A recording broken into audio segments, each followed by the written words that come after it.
Alright, finally here with the last Chaos Cup final to cast. It's Antox versus Shinchenko.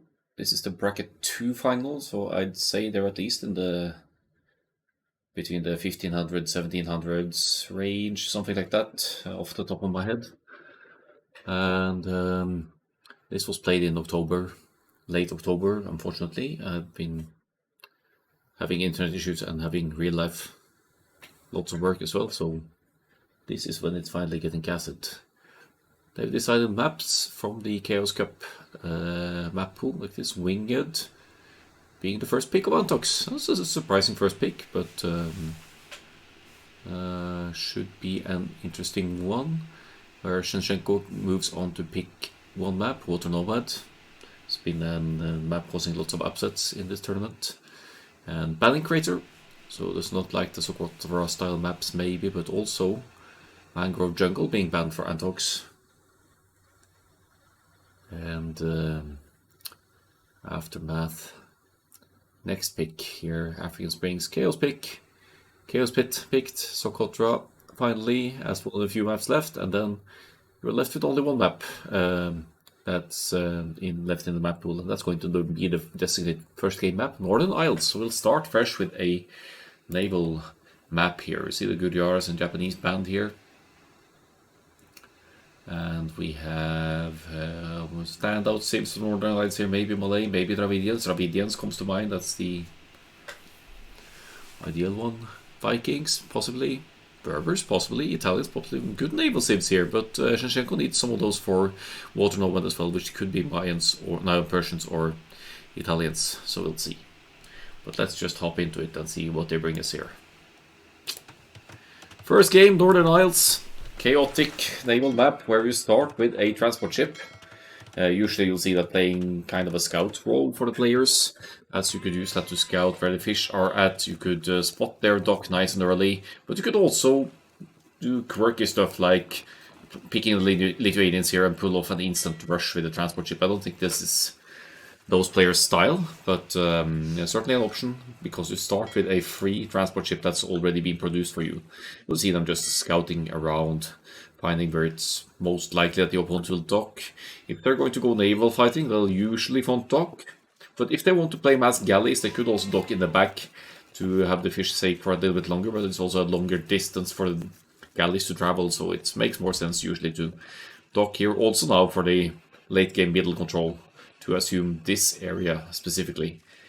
But you know, if you don't control water, your opponent can't land you, so you definitely want to contest that. And we see Antox with the Dravidians here, infamous naval civilization. They're granted 200 wood once they reach the next stage, and since I start with the hut for this map, I guess Antox delayed these houses, wisely so, saving some wood. Even better for the Dravidians, saving that wood. And for the Italians as well, as it frees up some early wood for an earlier dock and to benefit from their cheaper fishing ships. So yeah, I'm expecting naval fighting here. We'll see who gets off the better end of the deal here. 4 about to become 4 wood for Antox. That should be enough to get that first dock down in not very long and start fishing, because of those wood savings here and some later bonuses applying to the Dravidians as well. That 200 wood once you reach the next stage, that could mean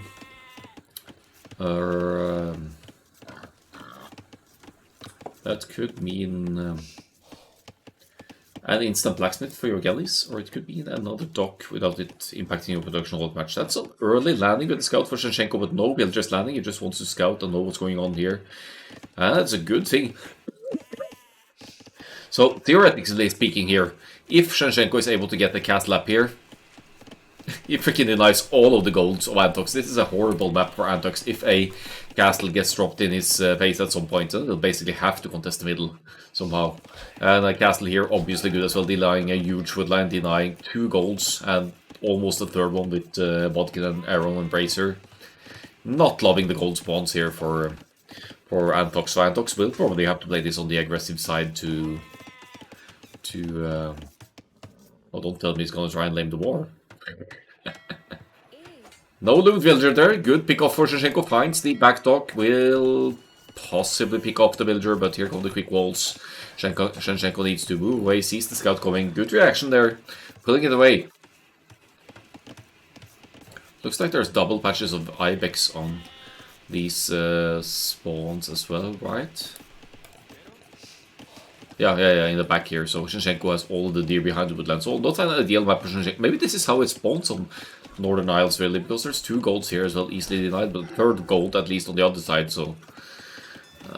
yeah, Shinshenko gets a better deal for the gold situation here. That's just horrible. All 3 golds on one side, reachable by 1 castle. I've had been in that situation on the arena sometimes. It's not pretty. Having a real life good for you, says Holy Roman Viking. Well... a truth with certain modifications, as my line of work isn't exactly predictable. Oh, he stole some sheep! How can these sheep, man, how can these sheep control this transport ship all on their own? That's strange. Okay, so that was the idea, then move over and lame what you can. If you sent the villager over, you could lame the ibex as well, but I don't think that's as beneficial here.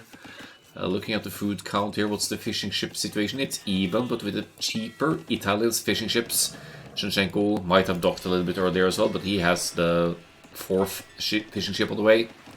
And has the 2nd lumber camp just finished. 14 on wood total. Shouldn't have any problems dropping a 2nd dock before the feudal age kicks in. Allowing the Italians to comfortably engage before Antox can start the naval production. Shinshenko also knows that there are docks in the back here. That could even be an indication of a fast castle approach, but that's usually more of a team game pocket islands style rather than 1v1 Northern Isles like this.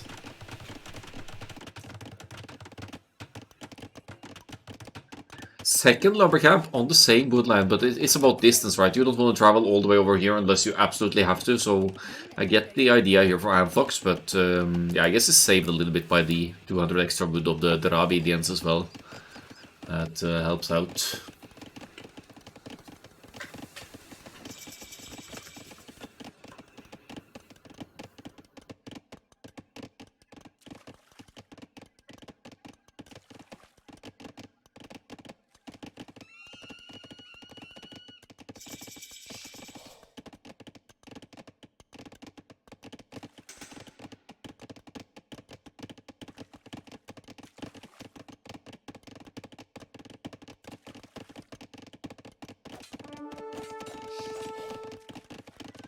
Shinshenko scout getting the first hit in there, hoping to get an engagement before the feudal age kicks in for Antox, but doesn't quite get that one.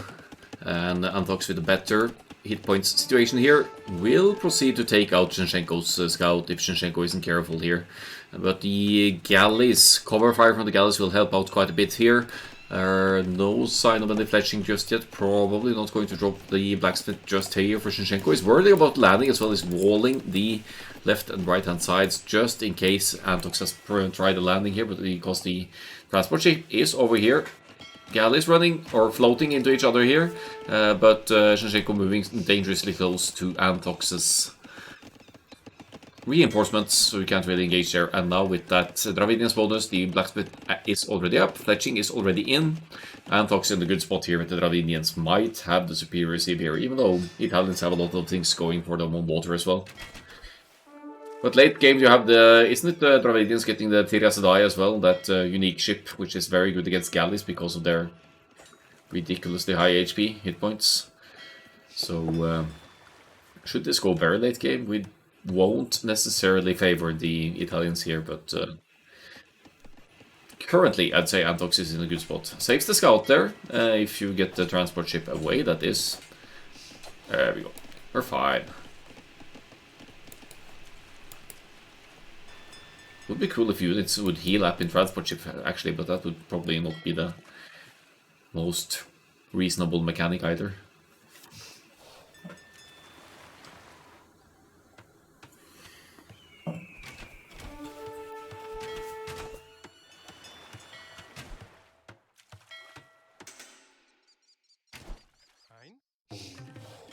But what's the galley situation here?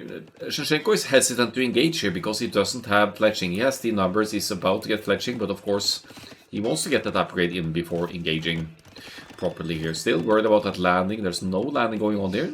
So maybe a bit of mind games from Antox over here, having the transport ship lingering about top north there just to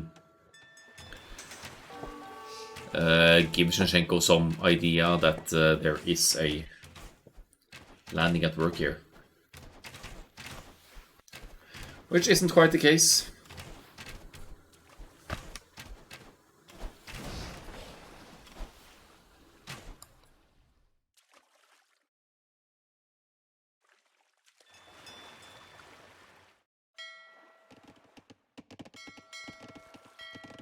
Yeah, these numbers looking nice for the both of them. They're tied in numbers 11 for both. Triple dock production from both. Seems rather consistent.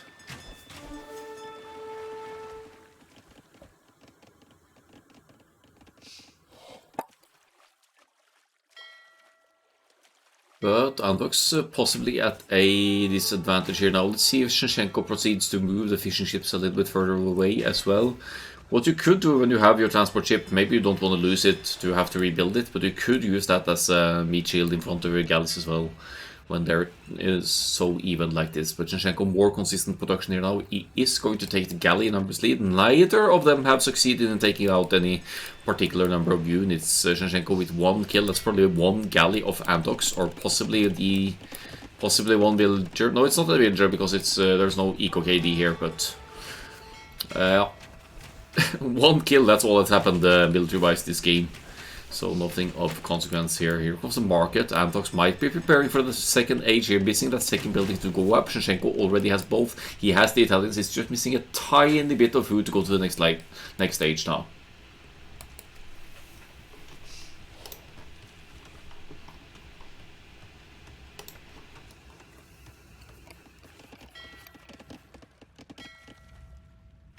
$17 to $70, they're dead even in numbers. They're matching the upgrades to the cast age here as well. Just about a 10-15 seconds lead for Antox going up. Yeah, it's not even 15, it's like 14 seconds. Yeah.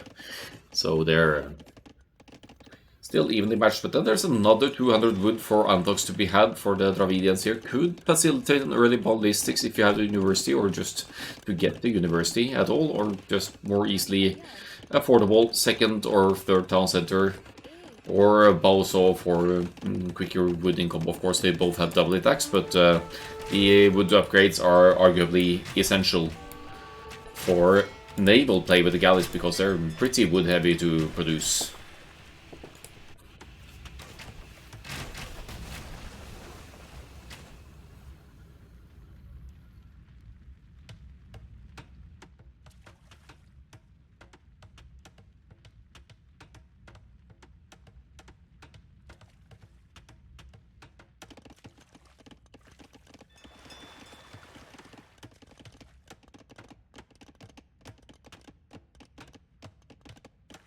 So what's the situation here? Shevchenko has taken a little bit of a lead here now, should easily be able to afford War Galley. That goes for the both of them. Not seeing careening being rushed here, as there aren't any fire galleys at play. That's mainly important for the fire galleys to resist, have more pierce armor, but still whoever gets that first will have a tiny advantage. Bodkin, War Galley is the affordable for the both of them. No significant difference here. Shevchenko actually gets careening because he has the resources for it, and it should... Yeah, it's researching faster for the Italians as well, so... Isn't it? Or maybe not, but... Let's see here, 24, even numbers again, but careening could help a lot here. Look at this. It's Pierce Armor, 6+1, Pierce Armor, 6. And that's not a very visible upgrade. With Bodkin Arrow, you can sort of see it from a distance that you are outranging them, but now Shevchenko is just comfortably patrolling in here. Antox forcing a little bit of the action here with 1 galley in front there. That's a smart move to have 1 galley patrolling in front, because then the ships that are just patrolling, they will focus the one target they see that is the closest one. But it's still a good engagement for Shinchenko, and Antox might need to get Karenin here. He gets ballistics, which will help out quite a bit as well for the accuracy of these war galleys. 15 versus 13, Shinchenko still with numbers and still with better capabilities to withstand arrow fire.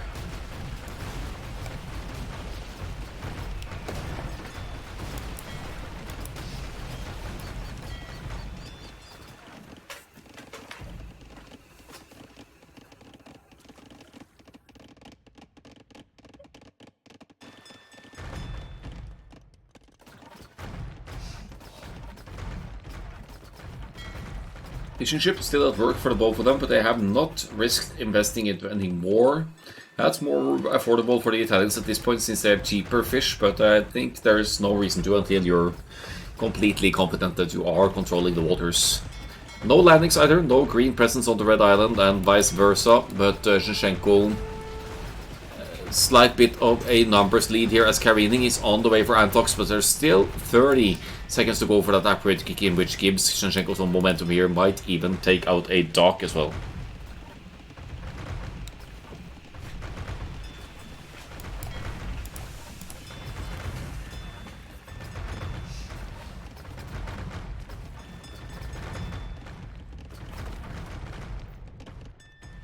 Oh, fish invasion now for Antox. This should be some easy kills for the Italians' war galleys here.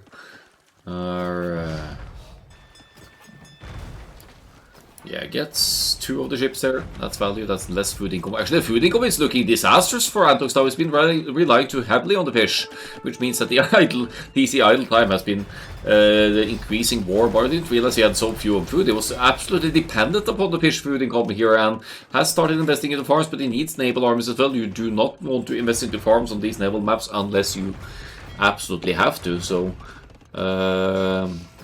not looking too sharp for Antox here. The Italians with both the eco and military lead at this point. 4 docks producing for Shinchenko and at home base dropping a university potentially for ballistics as well, and has that transport ship moving around. Might be thinking about a, assuming the middle with some castles, or just quite simply moving on to Antox's island with some cover fire from the war galleys to get a castle up on those golds here. 7.5, almost 8 minutes idle TC time to Shinchenko's 49 seconds. That gives a 10 villagers lead for Shinchenko here as the docks go down to the war galley fire as well. Are we nearing the end here?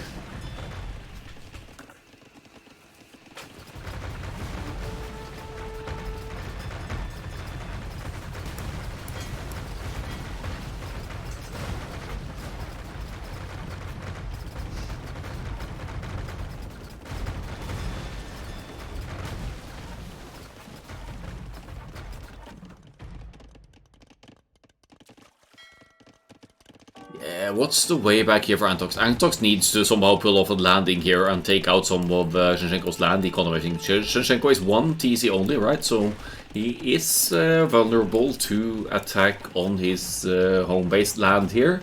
You could place a... you can't place a castle, really.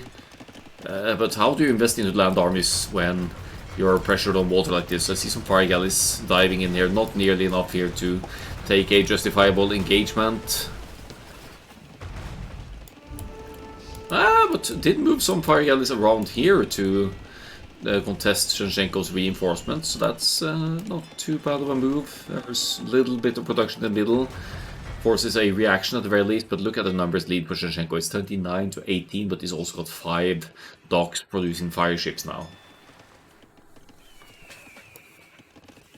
Looking pretty rough. Still only 8 on food for Antox. Only 8 on food for Shinchenko as well, but he doesn't need to worry about that. He's only got 1 town center. He only needs 5 or 6 on food to sustain that farm production.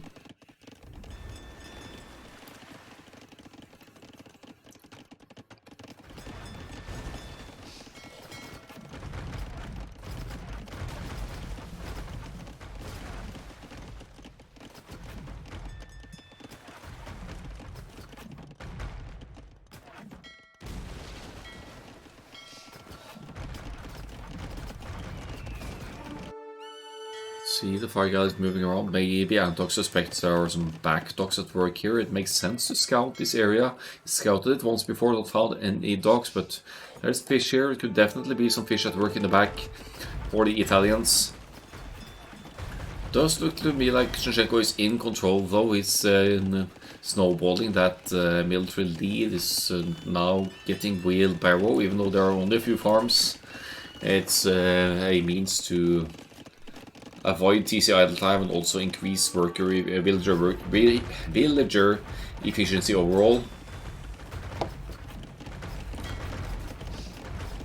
But to completely close out this game, you may need to land and drop a cast as well. And again, this is a beautiful spot. It would be denying a lot of the woodlines. You could also justify dropping something on this side, as Shinchenko sees there's something going on here. Denying this farming economy could be good as well, because that will force even further idle TC time for Antox. But Antox, yeah, it's like 10 minutes more of idle TC time here. The builder count is somehow evening out here, but that's because it's 2 TCs to 1 for the Dravidians as well. But you need military to win matches, and that's where Shinchenko is shining right now. Is needs to keep pushing, of course, but even with the redocking in the back here of Antox, I don't see any obvious gets this out, any obvious comeback potential here.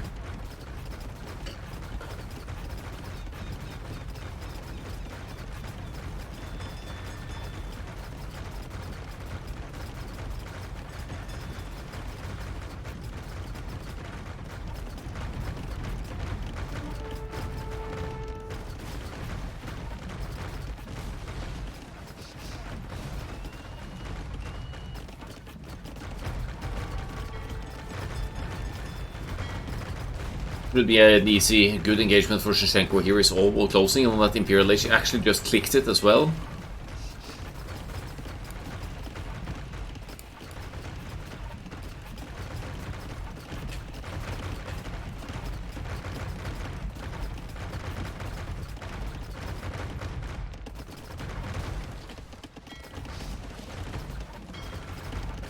Market about to go down, so Antox can't really tweak the economy with the market. If this one goes down, they will need to rebuild it. Meanwhile, Shinchenko is playing it safe. It's assuming the middle here, dropping a TC on the gold as well. It's far from empty on gold at home base, but long term, should it go long game here, you want control of the middle as well.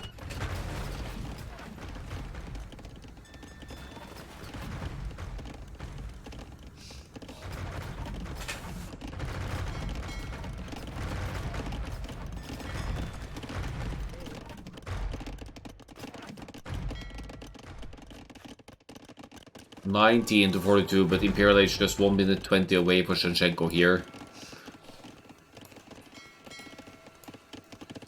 Don't really see any win condition here for Antox, but it's keeping up with in the economy, so that's at least something.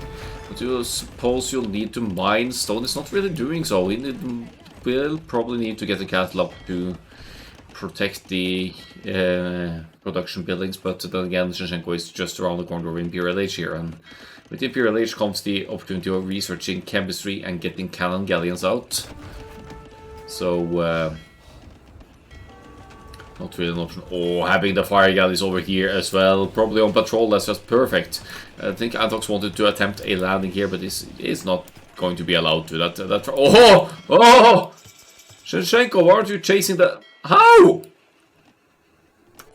What? Well, that's imp into GG anyway. Shinchenko taking the first game here. He doesn't care about the landing. He knows on top of things here. Massive military lead, eco, disturbingly similar here given the course of events, but and the idle this time. But I suppose that's the 2 TC investment giving returns for Antox here, and the fact that Shinchenko didn't extend the fishing economy any further to the back or anything, could easily have brought in a lot of food there. Maybe made an earlier Imperial Age as well.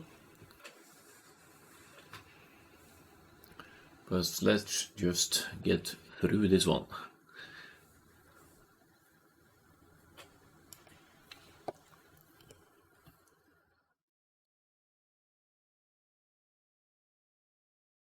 Very similar uptimes here. There's not many seconds between them, especially to the Castle Age. Similar scores until Shinchenko took the better fights and established a military lead right about the... That careening really paid off for him, actually, to get +1 Pierce armor in a somewhat equal numbers fight. So that's Italian Stravidians. Let's find the draft here. That was Stravidians going down. Italians winning that one. We're going to Antox's first home map, which, according to the picks, could be winged, but he's free to pick from these three, of course. So we'll see what comes up next, if it is indeed winged as the first one.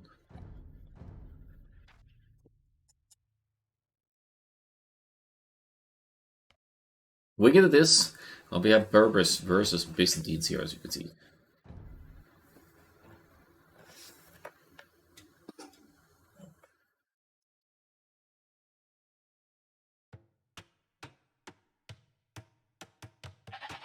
Winged is a fairly open map. I would go as far as to say that it's a hybrid map, because there is some water up here to be contested, not only for the deep fish, which is food that will delay your need for farms, but also because all of the stone on the map, a whooping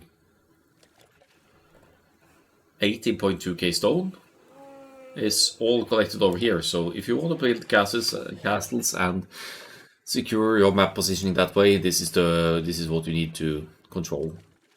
Antox with the Byzantines has all of the counters, cheaper halberdiers, spearmen, or cheaper pikemen, spearmen, halberdiers, skirmishers, cheaper camels as well. It's a gold unit. It's still cheaper for the Byzantines, but that's a punishment for that. That and their unique unit, the cataphract, they do not get bloodlines. Faster firing fire galleys as well, so if this comes to some naval contest up north, then Byzantines should be winning in fire galleys fights in equal numbers. Shevchenko with the Berbers, he has faster moving villagers and faster moving ships, so also with good incentive to fight for water there with the faster moving ships, allows you to take the fights where you want to take them with your movement. But this is small ponds, maybe that's not as significant for the Berbers here, but the faster moving villagers always comes in handy anyway.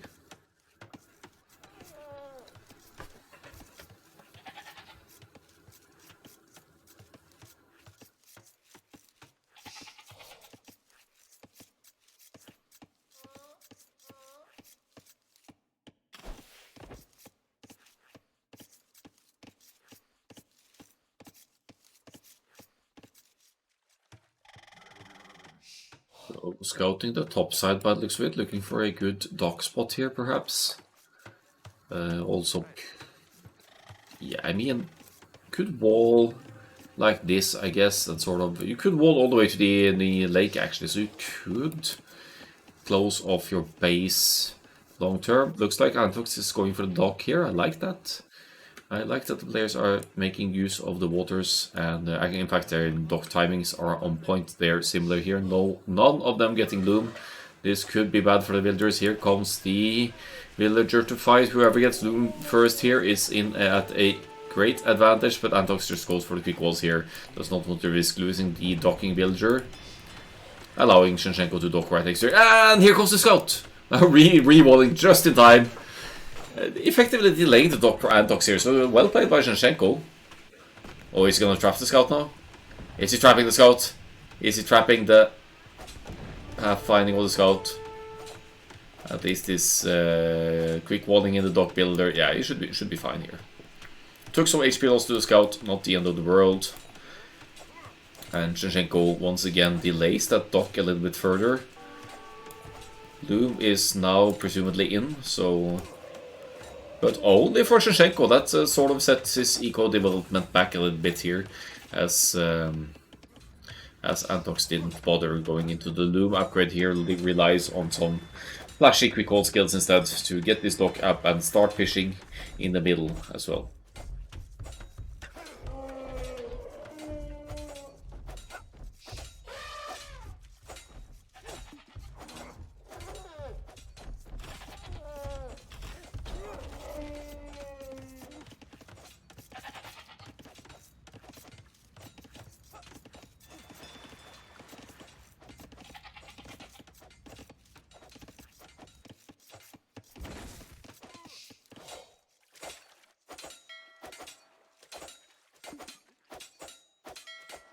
Who fish out already for Shinchenko? They move faster as well, I would assume. Let's have a look. Yep, definitely. Oh, ships and builders move faster.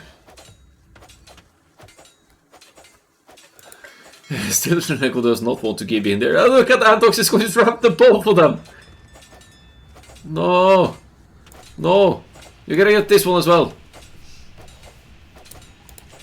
He's gonna trap them, isn't he? He's gonna trap them. Sneaky boy. Both the scout and builders trapped for Shinchenko here now. It's seriously blinds Shinchenko as to what's to come here. Loom just now for Antox, so Antox effectively ahead in economy here, even though Shinchenko is going up earlier.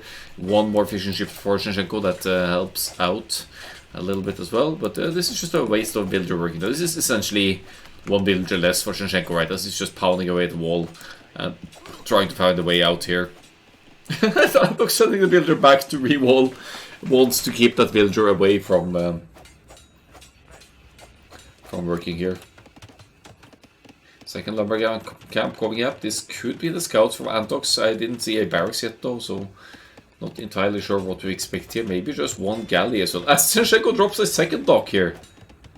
Might as well, the builders here might as well use it. Might as well put into work, right? It's gonna die anyway, might as well make the most of it.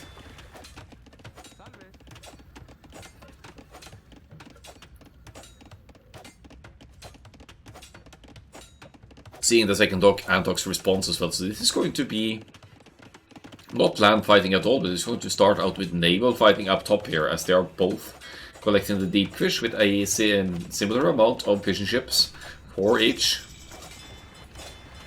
Shinchenko, however, earlier up here, slight advantage, but with the faster firing Byzantine fire galleys, I feel like yeah, it's probably too small of an area to warrant galleys play, I guess. That might be why Shinchenko is going for the fire galleys over the galleys here. They're both going for fire galleys. Repairing ships will be very awkward for Shinchenko here, not to say. It's actually going to be impossible because the dock villager is completely sandwiched in here between the palisades. Antox probably won't be moving out now until he at least matches the numbers. That could mean fishing ships lost here, pulling them away just in time. There might even go for repairs on them. Let's see how significant the faster firing rate of the Byzantines is here now.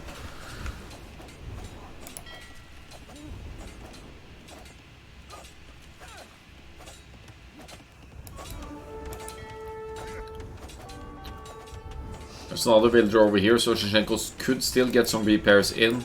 Antox getting good engagements here. And yeah, it's all about the water for the time being. Here comes a barracks though, so we might see a stable on land as well, or even the archers from Antox. They're both fishing, neither of them lost any fishing ships here. Here comes the repair micro from Shinchenko. There's similar investments from the docks as well, 4 fire galleys for each. But again, the issue of the faster firing business galleys. Antox should have the advantage here, but is not pulling successfully. Oh, that's long distance repairs if I ever saw anything. It's probably standing over here.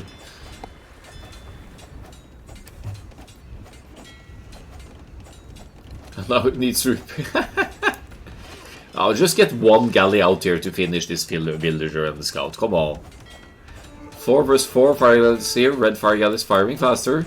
But you could sacrifice one fishing ship to try and pick up an advantage here as well, with blocking some of the fire.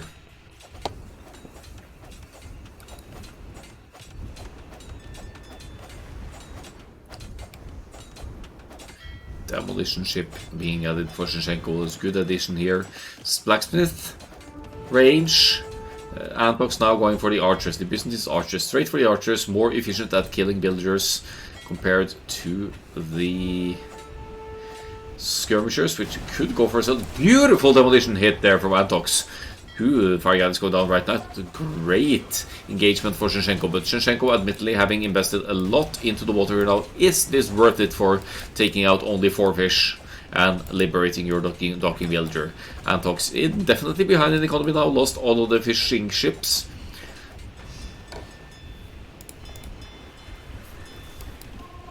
but is also transferring to land aggression here. Somehow the villager made it out, but it's gonna be short-lived with the archers out here.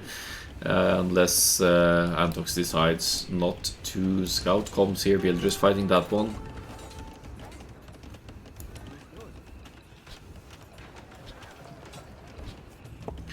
Another archer popping out here. Should end this villager for sure before he can get back home. 8 fire galleys total. Shinshenko obviously stopped producing fire galleys now. Keeps producing fire. No, he keeps producing fishing ships to grasp what's left of the deep fish here. Could invest into fish traps later on as well, but now he needs some defenses on land. Double ranges here for Shinshenko. Preemptive power on the gold. Good investment right there, as Antox makes use of one of the previous docking builders to get some outpost vision on land as well, to get some idea of where Shinshenko is taking wood, taking gold, all of that. But the massive investment to win the water has cost Shinshenko here. He needs to respond to the land aggression as well, and he's just now starting to produce skirmishers, which means he will probably be losing at least 1, maybe 2 villagers on the woodland here. Maybe not. They are Berber's villagers. I guess they have an easier time dodging arrows as well. But that's one. That's 2. And Antox, seeing the skirmishers here, needs to head away and dodge, but realizes probably that fletching isn't in yet for them either. So decides to engage and not pull back the archers for now. Chasing away all the villagers from old woodland, that obstructs Shinshenko's wood income quite a bit here. Water now officially lost for Antox, but deep fish growing scars here as well for Shinshenko. Probably about 1,200 food left in the waters over here.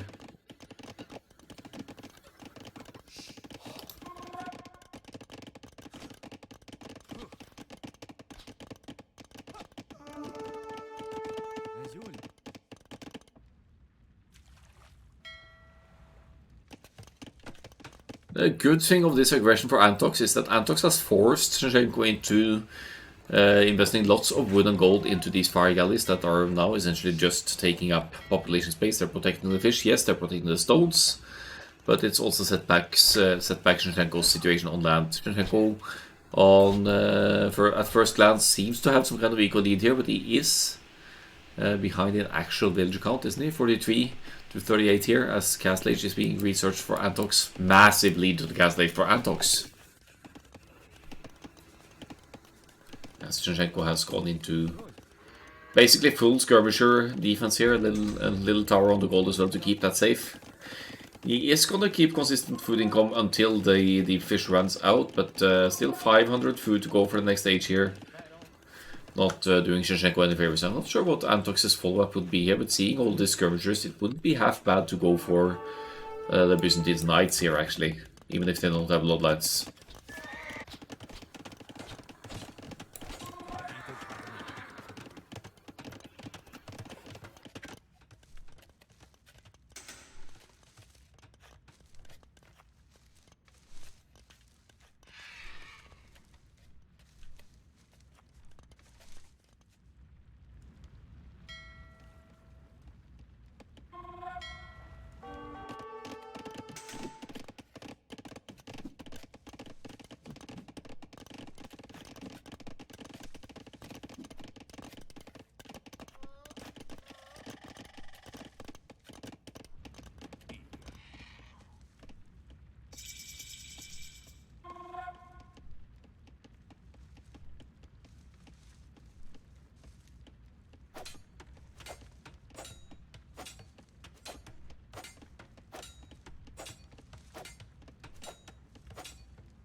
Crossbows in for Antox here, also adding some knights as suggested. Don't need that many knights to deal with these skirmishers, to be honest.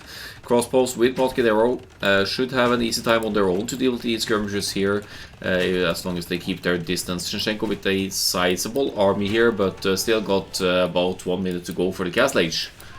So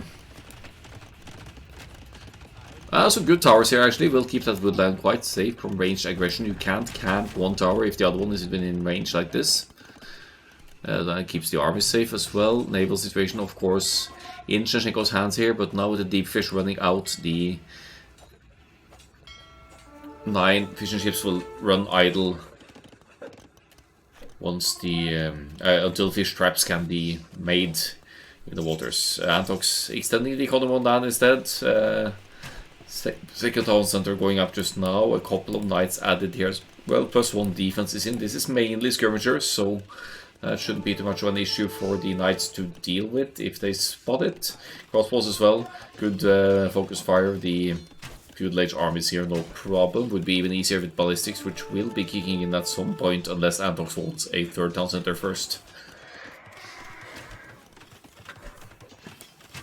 But with the outpost investment earlier here, that's a drain on the stone, so it's only going to be 1 town center for the time being. Keeps contesting the wood though. Good work at keeping Shinshenko off wood here, and this seems to be the only wood line of Shinshenko, so he's effectively out of wood. He does not have stone for a town center. Yes, he has the armies intact now, back on wood, but yeah, it's going to be tough for Shinshenko to recover from this aggression. Antox is back in the lead, has more than enough food to keep 2 town centers running consistently here.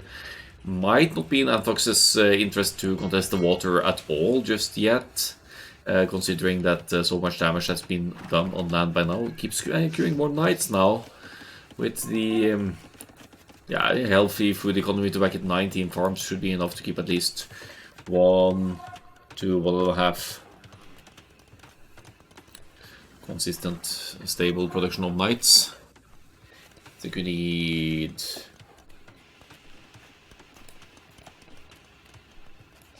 6 on food and 5 on gold. No, wait. Is it 6 or is it even 8 on food and 6 on gold? I don't entirely remember, but considering that the town center needs at least 5 farms to consistently produce villagers, this is more. For now, it's more the farming economy of just 1 stable production. Even if he has more than it's going into some camels here as well. He's up against the Berbers. Probably not a bad idea with the cheaper Byzantine camels to contest the Berbers' cheaper cavalry overall. Looks like Shinshenko is ready to strike back here. He's going to play the mobility of the camels and possibly even the knights now. As the game progresses, Bloodlines is in, so Shinshenko's camels do have 20 more hit points per camel as well. A little bit of stray units being focused down here now, some scorpions moving forward, but that's not a concern for Shinshenko, who now has cavalry on the field in the form of camels.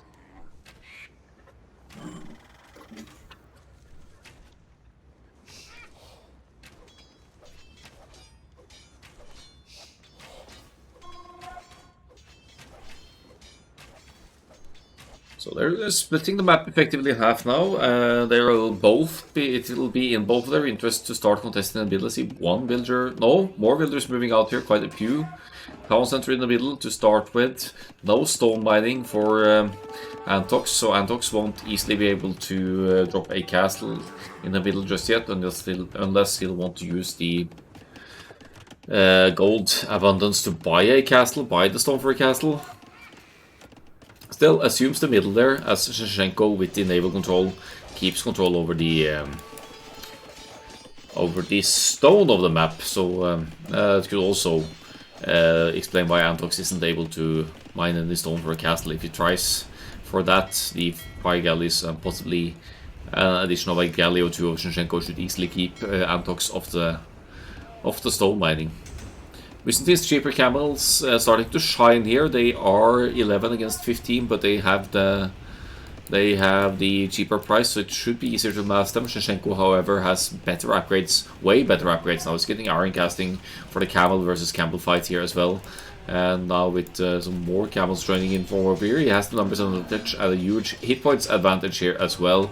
Actually starts taking the fight before Iron Casting is in, but he still has +1, something that Antox does not have, so it's still a good fight.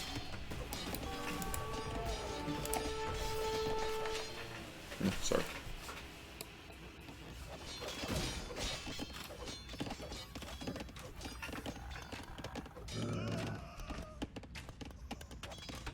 What Antox does have, though,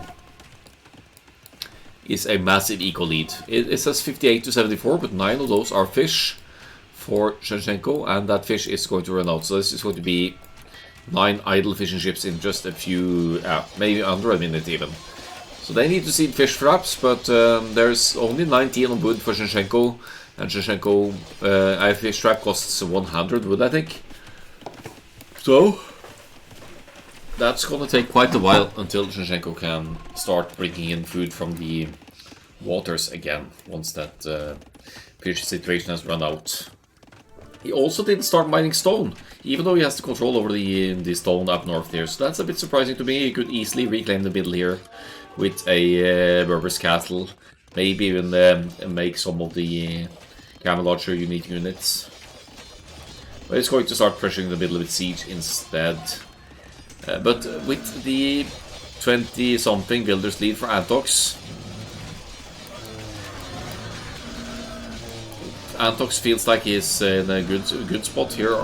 Takes a surprisingly decent fight here with crossbows and camels from Shevchenko moving in here. But of course Shevchenko is going to come out victorious in this fight. He has at least one more upgrade until Antox can get the defense upgrade in. And even without bloodlines here, the cheaper Byzantine camels, they're cleaning up the situation here. Triple stables producing doesn't seem to take a drain on Antox's economy and eco-production at all. Admittedly, now all 3 town centers are running idle for the moment, so that sets back the eco lead just a little bit. But it's still only 1 town center for Shevchenko with the Berbers, which is quite a common play with the Berbers as well, to stay 1 town center to spam your units, but to be able to spam knights, camels, whatnot, you need food as well, and now only 1 fish trap for the time being for Shevchenko, so that's gonna take some time to add up, to catch up.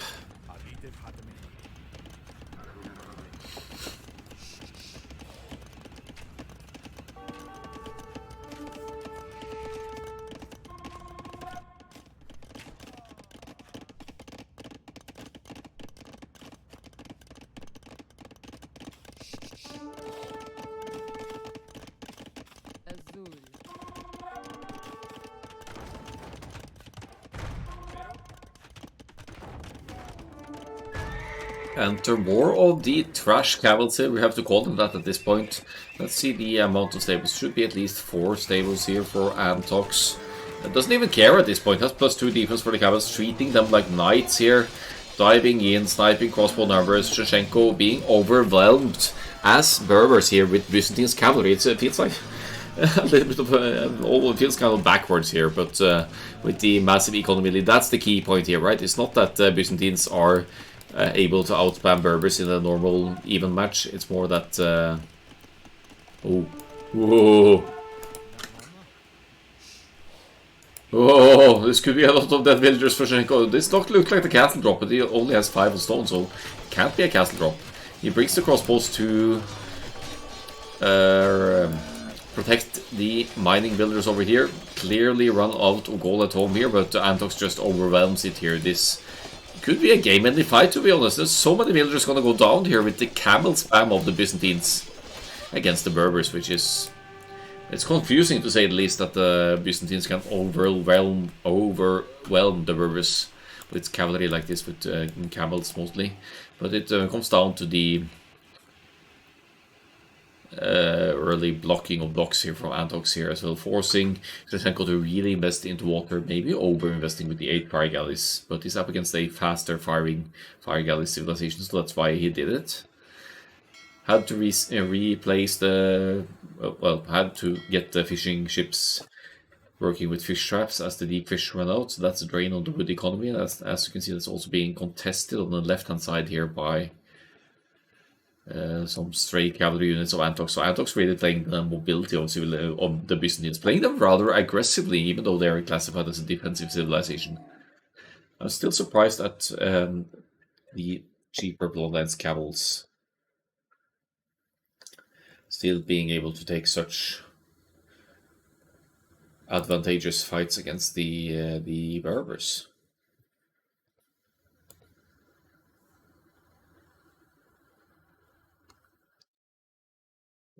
Quick browse through the statistics here until we go to Zhenshenko's first home map.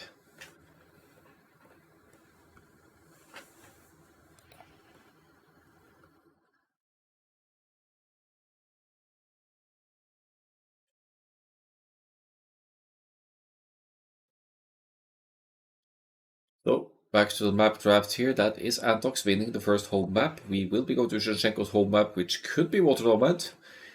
In which case, I'd expect to see Vikings from Zhenshenko, or Portuguese maybe actually, stronger galleys, and Saracens most likely for Antox. Could be Malay as well with the fast reptans. Could actually be Malay for super fast feudal age on Water Nomad, which is essential to be able to outmass your enemy. But let's have a look first at what the map actually is. If they're following their order of picks, which they don't really need to do. And it's not Water Nomad, it's going to be Aftermath next.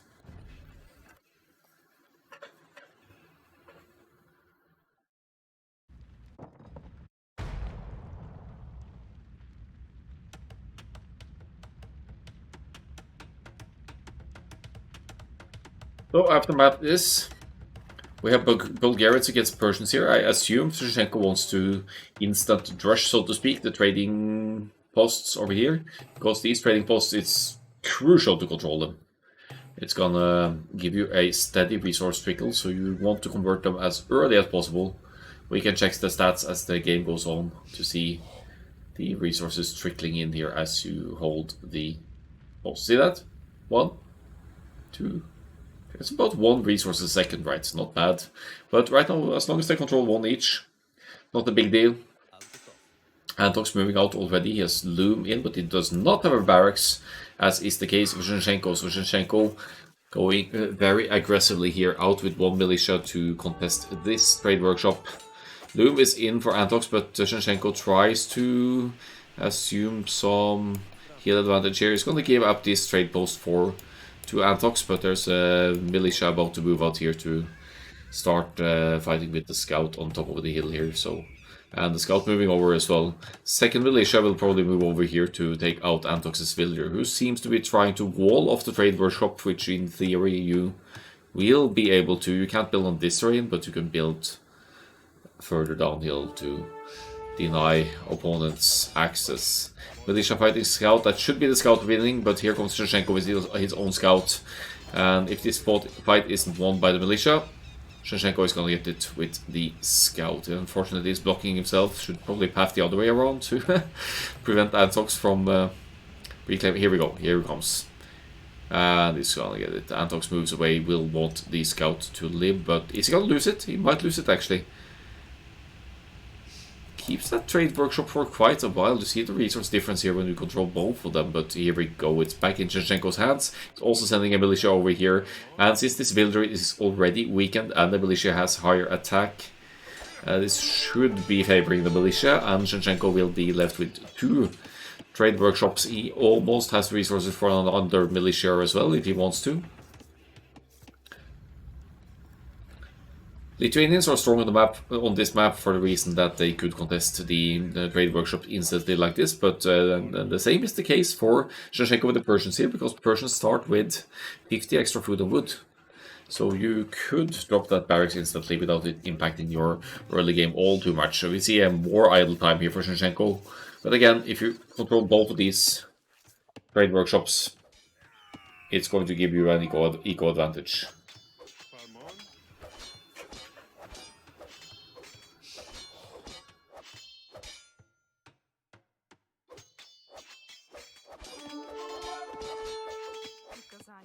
Antok's back at it here, sent a militia of his own, and being the Bulgarians, he is going to get an instant men-at-arms upgrade with the Bulgarians, so that should make it easier to control both trade workshops as the... Ooh! Ooh! Don't tie it away! Shevchenko, what are you doing, man? This is not enough to convert the trade workshop, and you're giving Antok's free resources. There we go, he has it back. He realizes it's not red on the minimap. It's still red on the minimap. That has to be confusing for Shevchenko here. So I think Ampox has had the better benefit of the resource trickle here. It's a little bit of ups and downs. That's probably the militia investment of Antox causing that drain in resources. But now they have one each, so no significant advantage for either. But there will be a significant advantage once Antox gets to the next age and gets instant men-at-arms, if he invests into more militia like this. Shevchenko is determined to hold both trade workshops, and I think that's the proper play for this map. He splits the map as well, so that Antox can't just dance around and keep it. There we go. Red off the top of the map here, and Shevchenko makes use of the stray militia to pound away at the houses as well, and worst case cause Antox to get housed here, but that's 2 houses, and still with both those houses going down, Antox still isn't going to be completely idled. No resource trickle for Antox, so back to the resource situation here again.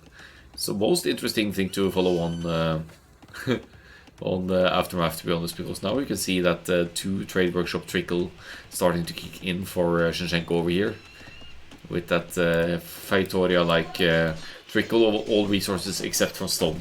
Having stone trickle would obviously be OP for tower rushes or castles later on, so they didn't give these trade workshops that.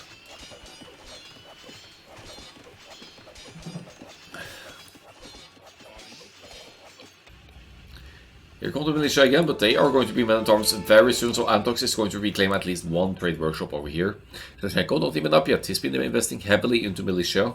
We can't really tell that much from the KD just yet, but it's going to change with the Bulgarians getting feudal age here and getting that men-at-arms upgrade, which is going to be so much harder for Shevchenko to handle, still being in the Dark Age here, and still haven't kicked up. He's seeding some farms, because this hasn't succeeded in keeping the trade workshops for as long as he would like to here, and when the game moves on like this, it could quickly become a slow one, because Shevchenko just doesn't have the numbers or the army strength to deal with 6 and counting men-at-arms numbers here. He's gonna try to reclaim this one, at least for a brief period of time, but it's 3 militia and gets 3 men-at-arms. They have more hit points, they have more attack. So they have 6 attack compared to the militia 4. Easy fight for Antox, and he's sending 2 men-at-arms to reclaim this one as well.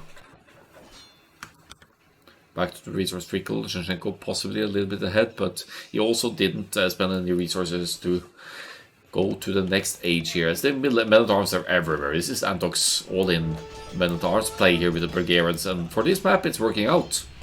He gets to keep the trade workshops. He's going to claim this one as well, I think, with 2 men-at-arms fighting against 3 militia.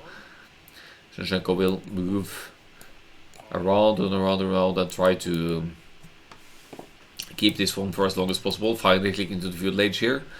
And at this rate, Shevchenko might need to invest into a Persian's archery range, to be honest, to deal with the men-at-arms and clean this up, or alternatively a double stable scouts or some kind of shenanigans for the mobility of it, but you'll need probably 4 scouts to comfortably take down 2 militia, depending on your micro skill. Antox, however, going for the scouts already, going to... Yeah, he's thinking ahead here, but so is Shevchenko. Is walled in the woodland over here, so that any scouts follow up won't really be able to hit. He doesn't have a scout anymore, so he can't know it, but knowing that the Bulgarians don't need to spend any resources on the men-at-arms upgrade, the scouts actually an expected follow-up for your men-at-arms opening if you are determined to stay in the feudal age.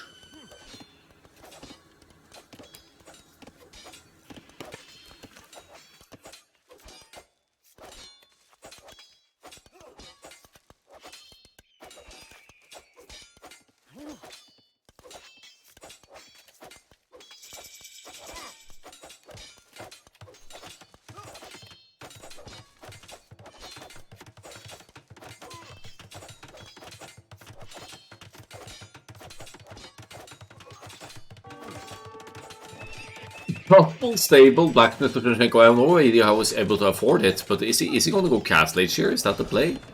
He has to re-wall a little bit behind here, but if he beats Antox to the next age here, that could shake things up quite a bit, but Antox has that steady trickle of resources.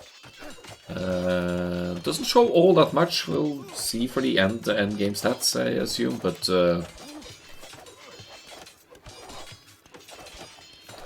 has the ability Army's lead for sure. No, Antox is going to be up to the Cast Age sooner.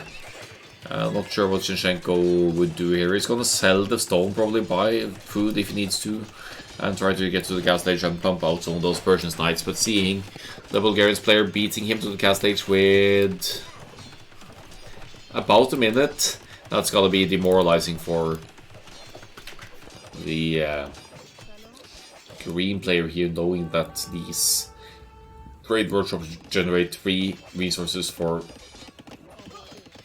each second they are within the opponent's control as well. Not as bad as I thought. It's about 40 seconds difference. A third stable, and how the heck is Zinchenko going to afford triple stable production here? Is just gonna pump out those first knights as soon as humanly possible here. Being idle a little bit at home base as well.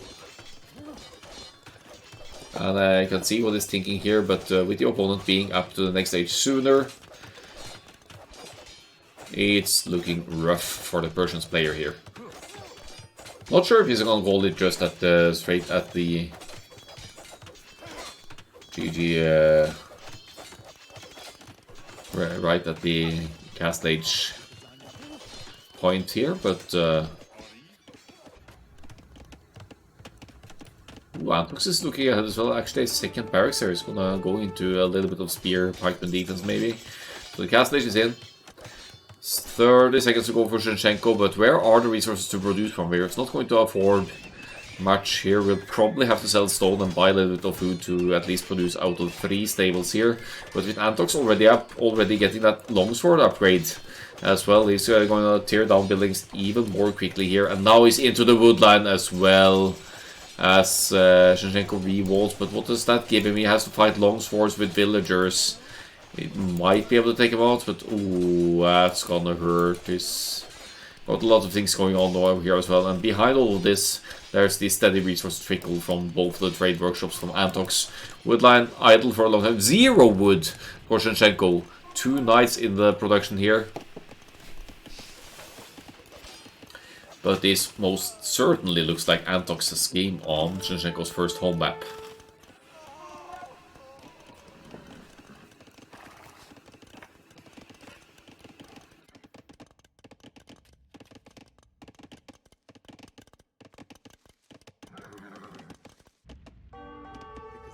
Pikemen in for Antox as well should keep the small numbers of Persian Knights away.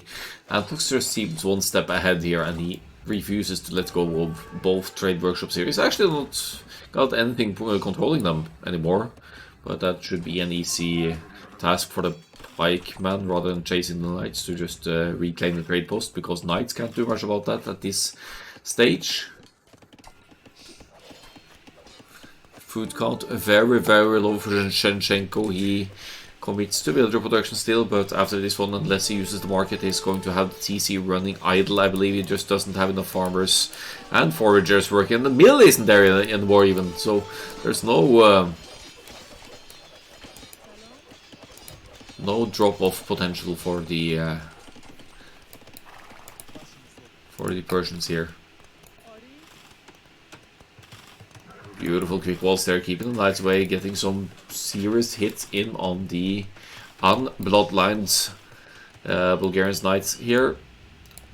Both trade workshops under Zinchenko's control for the time being, but pikes should make quick work of that. That knight is going to go down. Just need to move close enough to reclaim that workshop. Yeah, just move around a little bit. There you go, there you have it. Pikes over at this side as well. 4 pikes against 3 knights. I think you need a bit more.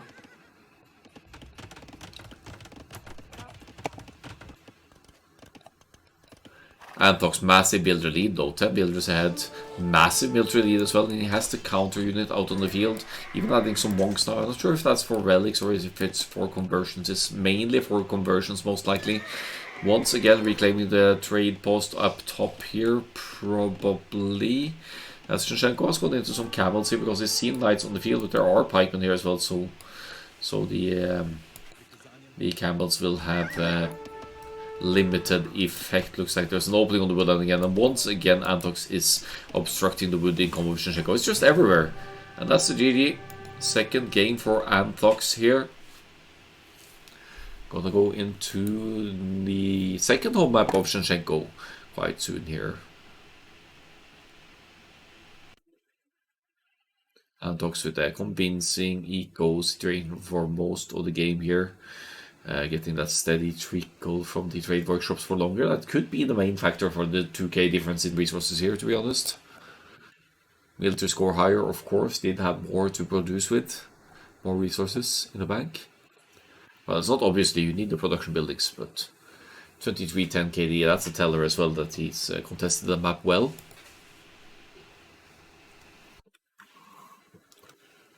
And finally, a convincing eco builders lead here. Didn't lose a single builder all game, as opposed to Shinshenko losing 10 of them. He didn't even lose the builders trying to contest the trade posts, so that's a good save, in my opinion. So that's after math going down for Shinshenko. We'll see Water Nomad or Socotra next. Let's just cross out the civilizations used for this game as well. Bulgarians winning this one against the Persians with the creative instant drush of Shinshenko in this one. Water Nomad might be next. We might, or very likely will see Portuguese against Malay, or Saracens versus Vikings alternatively. But Saracens, that strikes me as a potential Socotra pick, so wouldn't put my money on that. But let's have a look at the next one, if it's Water Nomad. Could be Socotra as well.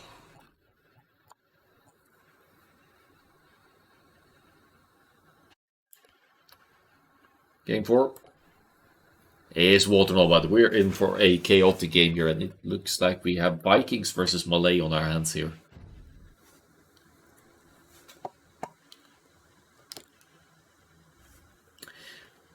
So is it Shinshenko's comeback time on this ultimate chaotic map here? You start with 13 population. You need to pop up your houses, a TC and a dock as soon as humanly possible to get going here.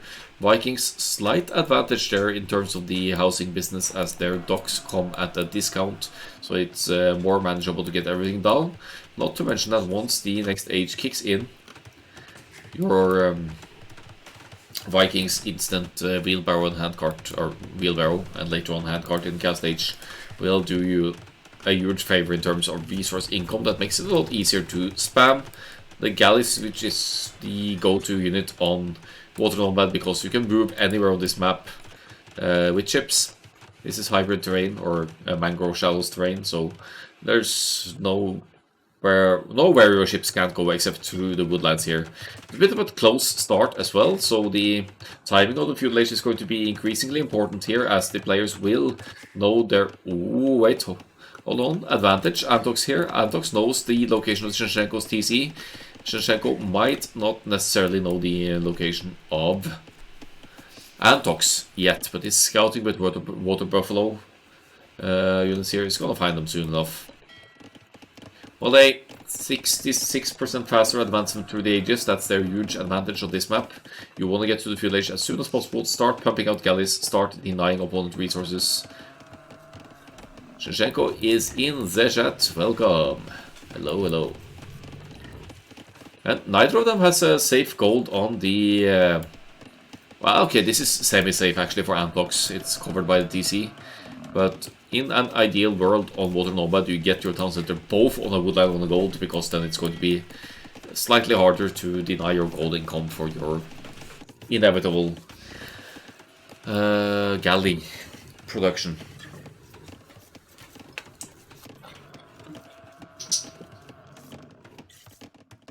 Just gonna get myself something more water here. Boy's going a bit dry in the constant talking here. Looks like Shinshenko is struggling to find deep fish actually, or it could be scouting as well. No, it's just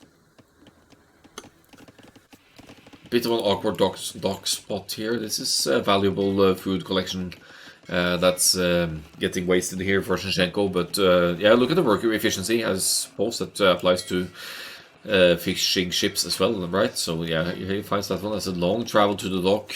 You might be seeing the Malay player gaining an advantage into the feudal age here because of the faster uptime. Second dock already on the way as well. Wow. Yeah, no fish. That's incredible, this map, to be so unlucky with the fish. Like box turtles. Ah, there's some deep fish up here actually. That Shinchenko does not see because there's box turtles on top of it. That's unfortunate. That would be a better one, I think, than going all the way over here. But yeah, we're going to drop more docks as the game goes on.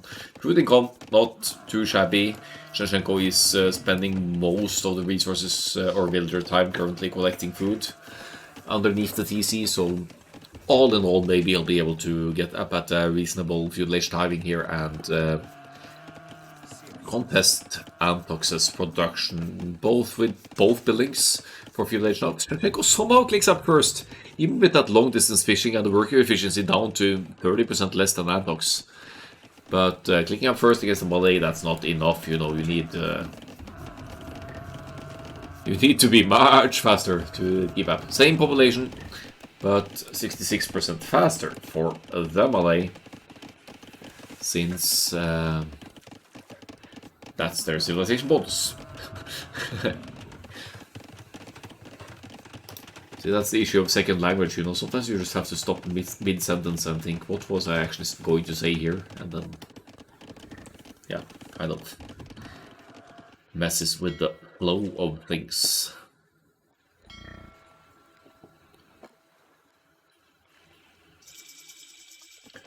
There's the Age Feudal for Antox. 3 docks producing galleys. Good job there. We'll need more gold very soon to keep up here, but most importantly, getting double with axe here. That's essential for wood income for your unit's production. Shinchenko just around the corner of the next age now as well, about to drop the third dock. Will now benefit from wheelbarrow for the builders moving. Excuse me. A little bit faster for the Vikings, 10% faster, and bringing in more resources per trip. So they'll work for longer before dropping off, but they'll be bringing in more resources when they do. That's mainly an upgrade benefiting farmers, but also obviously benefits your economy overall.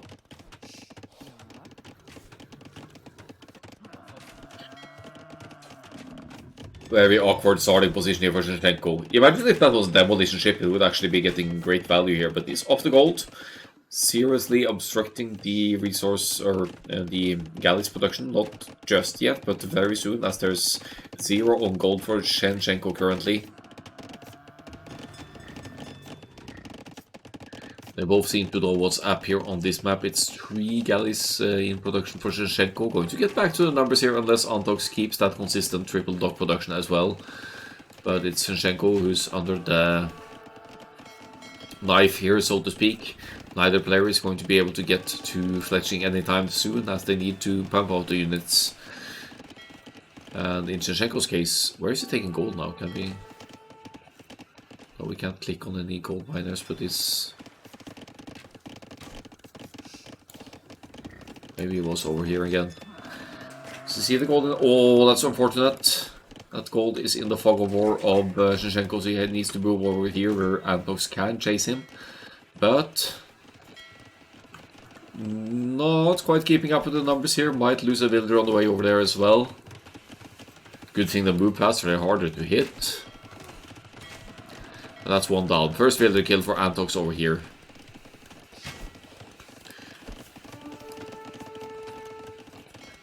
Great military production for, honestly, for both of them. But Antox seems to be more stabilized here, having the eco unobstructed thus far. So the triple dock galleys production is on point. Fletching coming in as well, actually a huge one, giving the galleys 1 extra range and 1 extra damage as well. So housed, but with the numbers advantage over Shinchenko. Shinchenko needs to be careful in the engagement here now. Could try to pick off some stray reinforcements like that. Now completes his own stable just short of 15 gold to keep the fletching. There it is on the way for Shinchenko as well.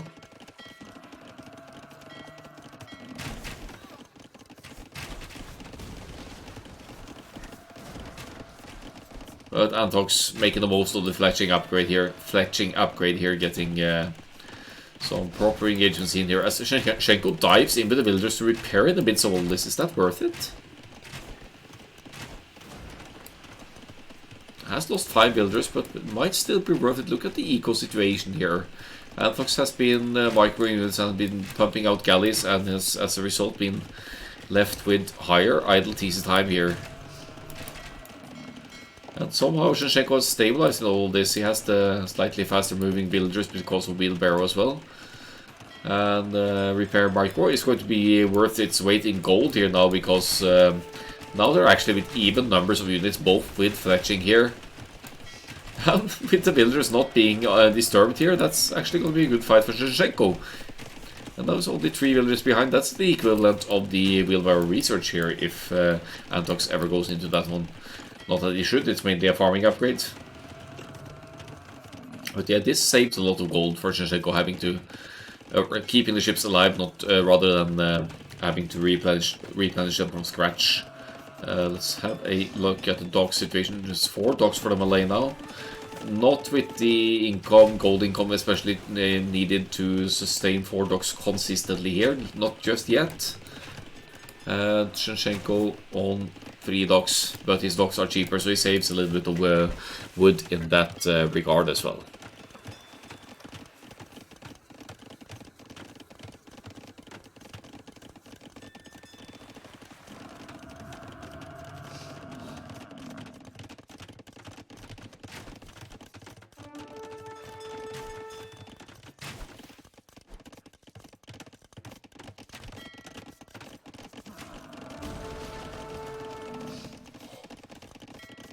Still those villagers in here to repair. I mean, Shinchenko's lost 6 villagers, but it's still nearly keeping up.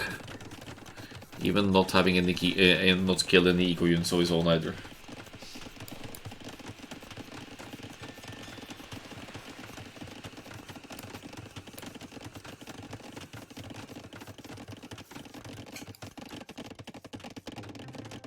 More houses up top. I think the idle TC at time of Shinchenko can be explained through lower housedness overall as well. Sick maps as you do. Yeah, this map has its own fan group. Lots of nomad specialists like this water nomad map for its chaoticness, and yeah. I suppose strategic advantages play in here as well, knowing when and where to raid, and how the importance of denying gold and resources. Why so passive? Yeah, it's been quite passive. They don't dare to split up their galley groups because they are somewhat evenly matched in numbers here. Looks like Shinchenko is going in for a raid. If he spots the fish, that's huge. He's gonna get at least 1 now. Probably 2. Maybe all! 3 fish down! Gold goes down! And Antox, look how awkward this is to escape. He has the galleys in the way, he's going to lose villagers on the gold, he's going to lose gold access, and his other gold piles are down here, over here. No obvious gold spots here for Antox, so this could snowball out of control for Antox quickly here. They're with even numbers of galleys. Another villager goes down. Shinchenko now 10, 6 KD because he took out some of the fish as well, while he still has his own fish working, and Antox is going to Cast Age with any other civilization than Malay. I would say that's not justified at all at this point, but with the Malay you could maybe get away with it because you go up faster, but it's critical anyway, and it's going to lose most of the galleys before Castle Age here. It's also not going to be able to afford more galley, yeah, maybe a bad call. Maybe at this point maybe you even want to cancel Castle Age because you're gonna need units. I mean, it's still, to be fair, it's still queuing galleys behind here, but now Shinchenko is on both sides here. He's getting a little bit of surround denying wood now after denying gold first, and this is just great map awareness from Shinchenko. Great pressure here.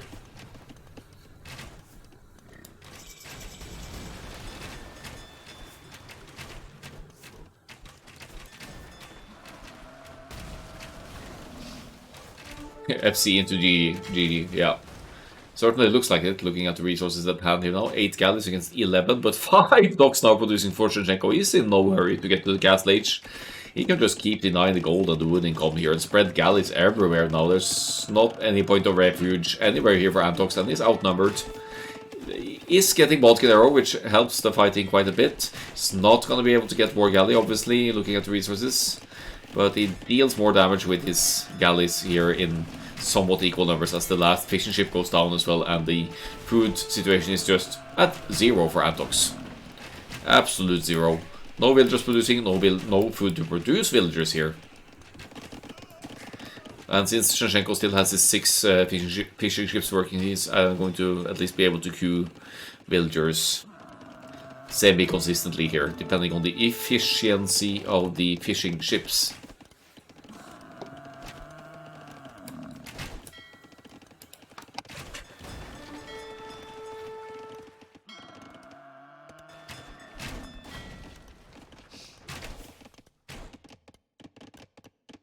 Six fish is enough though. If it doesn't travel half the map to drop off the food, it's enough to keep your TC producing. I don't see Shinchenko needing or going to Castle Age this game. He is fighting against Bodkin Arrow Galleys. That's maybe the main reasons to get to the Castle Age here, but he has a significant numbers advantage, at least production-wise. You know, it's 14 to 19, but it's going to be 25 to 14 soon enough, right? And he keeps taking out villagers, idling the most important bits here. I don't think Antox is collecting gold at all. And that's going to be what causes the GG here. Buy Castle Age, yeah, sell stone, sell wood, maybe. Maybe. But then you need the market as well, right? And there's no market here. So don't see that happening.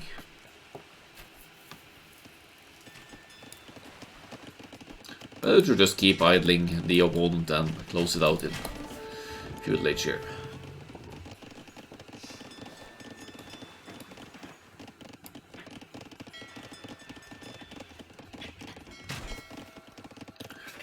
Yeah, you can't let your foot off the gas pedal here when the opponent is in Castle Age. Especially not when you have the numbers advantage at all. It's like all in scouts, you know, you know all about that. You need to keep the pressure, you need to keep pumping out units and move around and raid.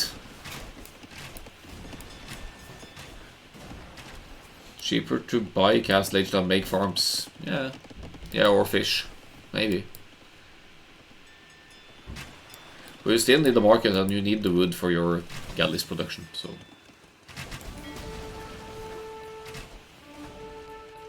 Not too sure about that. Look at that, 0, 0, 0, 0. Everything getting idled here. Galleys, left and right. He's back on gold, Antlox here, but he's never going to be able to climb back to Shinchenko's numbers unless Shinchenko makes some serious mistakes here. Oh, weak villagers, all the gold. Could be some more villagers going down, but look at the eco KDs, 26 to 7. Shinchenko with 46 to 19 eco units, actually. I didn't realize it was that bad until I looked just now.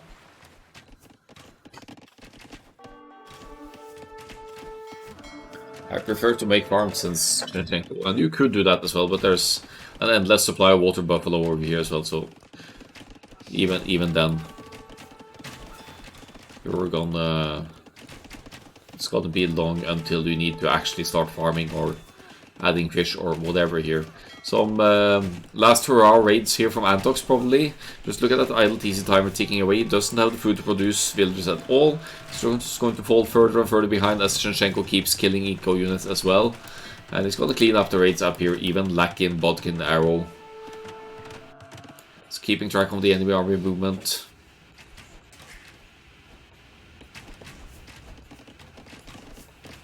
At this point, I'm not even sure why Antox is still playing. I mean, he's so far behind.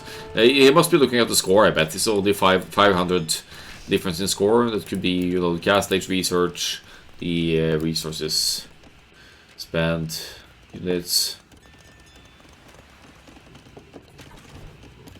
But it's much worse than it looks for Antox here with this tiny score differences. We got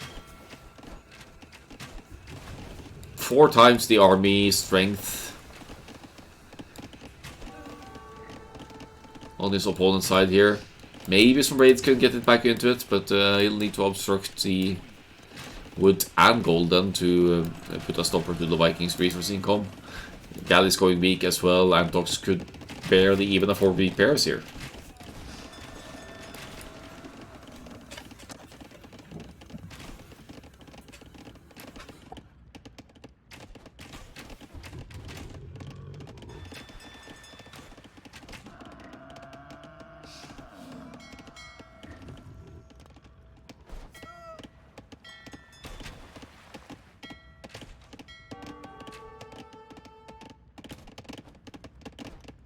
Still running idle inside the TC of Antox here is losing more and more villagers. It's down to 15 now.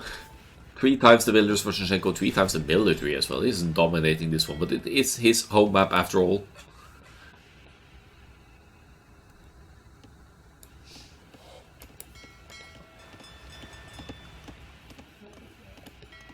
So some solid army efforts here from Shinshenko. He's keeping track of all the red army movements here as well, which is pretty impressive. He has galleys everywhere. He's going to lose some of the fights here, but I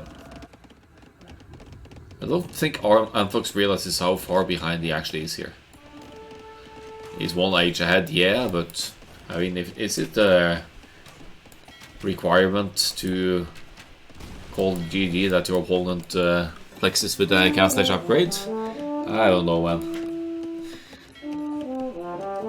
Welcome, Sorrentines people. Thanks for the raid. And some pikeman style pointy voice in chat here. Nice. Teal pokey voice. This is the Chaos Cup, one of my 1v1 tournaments that honestly,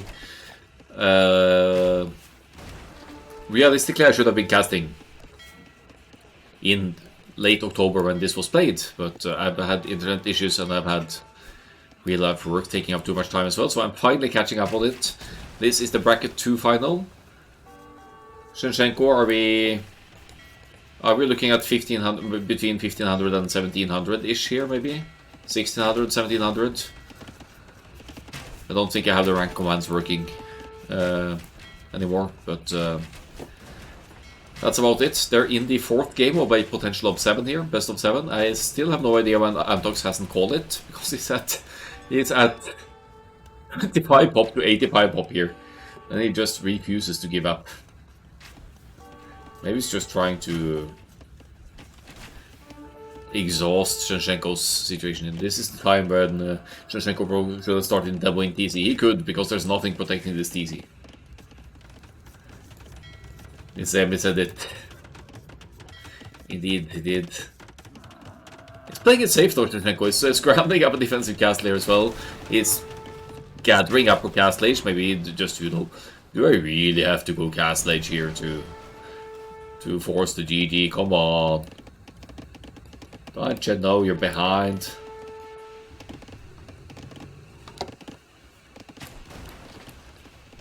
Fish going down. Doesn't really matter. It's going to obstruct the food income for a little bit, but Shinshenko now has a market as well. He has lots of builders not working because all he needs basically is micro down the enemy armies here and he wins the game. Because Antox can't produce. Antox really can't do shit here. He's producing some galleys. But that's all there is. 2 more galleys isn't going to win Antox the game here. It's 0 stone, 1 on gold, 0 on food. Is this some kind of bad manner rage idling here, or does he think he still stands a chance? I don't understand. 7 builders. To be fair, Shinshenko doesn't have a ton of builders himself, but he has 40 more military than the opponent. That usually wins you the games as well. Yeah, I can take out a TC with galleys as well. It's not like there's a lot of wood in the bank here to repair, and it's not like there's a lot of builders to repair either. I don't know what's going on here. I guess you have to take out all of the galleys of Antox to the point where Antox actually can't produce at all. But Shinshenko is taking out the docks as well. Are there any docks left for Antox now? I don't think there are any docks left for Antox to produce from. So 10 galleys, they need to go down. He's fighting down to the last man here. I would say it's honorable, but it's almost to the point of BM here for the Malay player actually, but I guess being up 2 games in a row, he wants to keep it going and fight on here. Shinshenko takes Water Nomad, and we're going to a second Antox home map here after a quick look at the stats.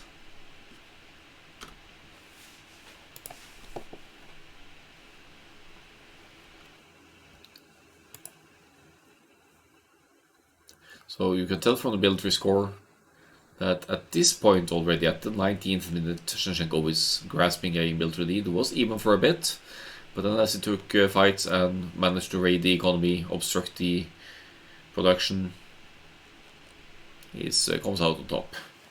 Yeah, 1700 is the ELO level.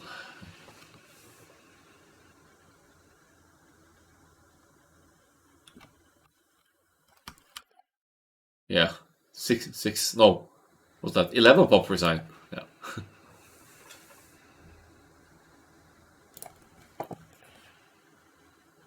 Earlier on, I think I was looking at the score. It was like 500 points different. That doesn't look like a lot, and you might not realize how far behind you actually are. Capital class.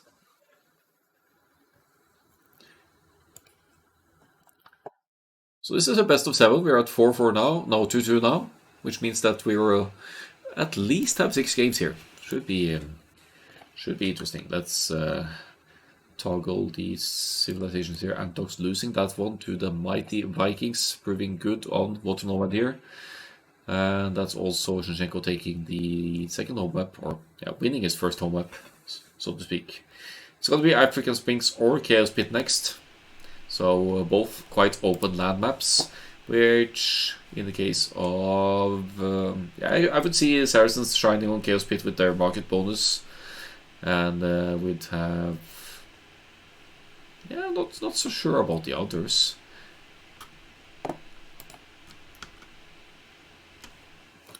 But let's just pull it up and see what civilization matchup we're up to next. It should be game 5. Didn't know the Easterners use Asgeir. Is missing the comment from Asgeir. Are you from Iceland, Hagbardur? I think my parents took some inspiration on Iceland when they were when my mother was and my father was traveling there while she hadn't born me yet. So yeah, but we are about, here in Norway, where I checked the stats, there's about 1,000 Asgeirs in Norway, so we aren't a whole lot compared to the 5.5 million population that we have, but yeah. And if you add my last name to that, I'm quite unique because my last name has even fewer occupants, so.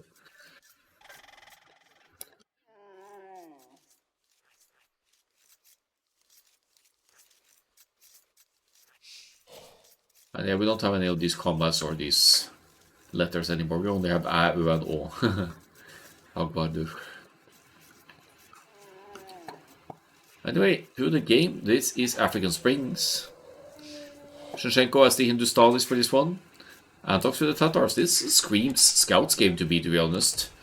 And Cav Archers later on for the Tatars to take the hill advantage on the ditch here to deny fish. And Hindustan is to make some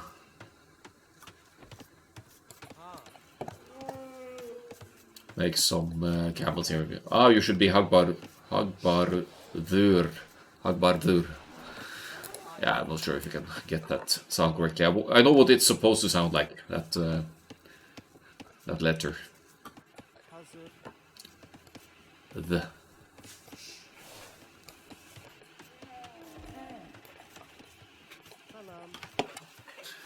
So what I've seen on... Ooh! Interesting approach from Antox over here. Is going for the very far away woodland rather than the sort of unsafe one. Okay, maybe it's just wants to. I mean, it's a long walk for the builders, right? But it's gonna catch Shevchenko a little bit off guard as well, because he's gonna be scouting here to see where Antlox is taking wood. And he won't find any place, so he'll need to scout further to find it. On this map, I've seen the high-level players go for a dock before lumber camp, because fishing shorefish, it's so quick to collect. Yes. Oh, they're both French, I didn't know that. But in this case, both players are going for the mill after the lumber camp, which is fine as well. You'll still benefit from the fast shorefish income, and if you take the elephant early, you're still going to have decent early food economy. 4 builders now to drop off a bill here maybe, or maybe even here if it's possible, and start collecting the shorefish, which after the Mongols' 40% faster hunt is the fastest food income of the game.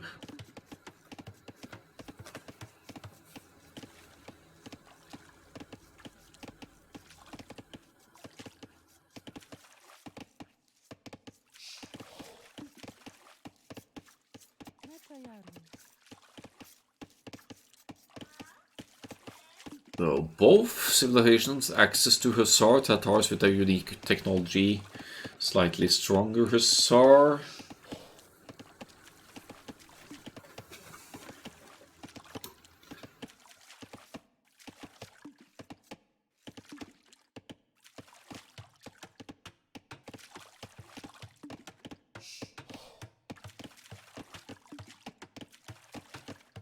Whereas Shevchenko will be...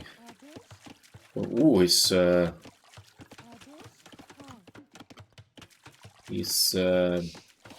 heavy on the fisher, but he doesn't care about the weak villagers.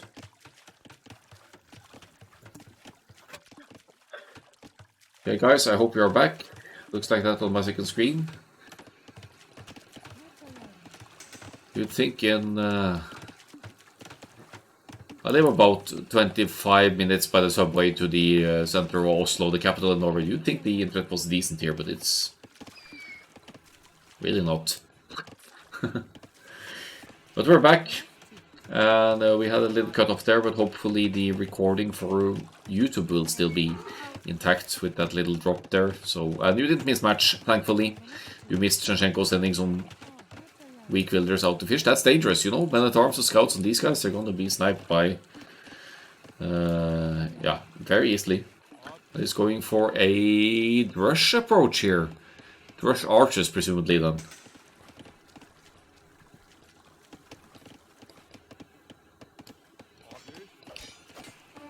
Yeah, the Oslo Metro is nice that way, Hagbarder. I've had private seats lots of times as well. It tends to not be, depending on in the rush hour it's full, of course, but not always. So Shevchenko has an issue here. He still hasn't found the wood of Antlox, but he wants to obstruct the fish first and foremost here. Doesn't really matter. Antlox has more than enough food to produce what's presumably going to be the stable here. Did he get the barracks up? He did. Could even be double stables here for Antlox. Nah, he's gonna go for the eco upgrades. So it's gonna be stable.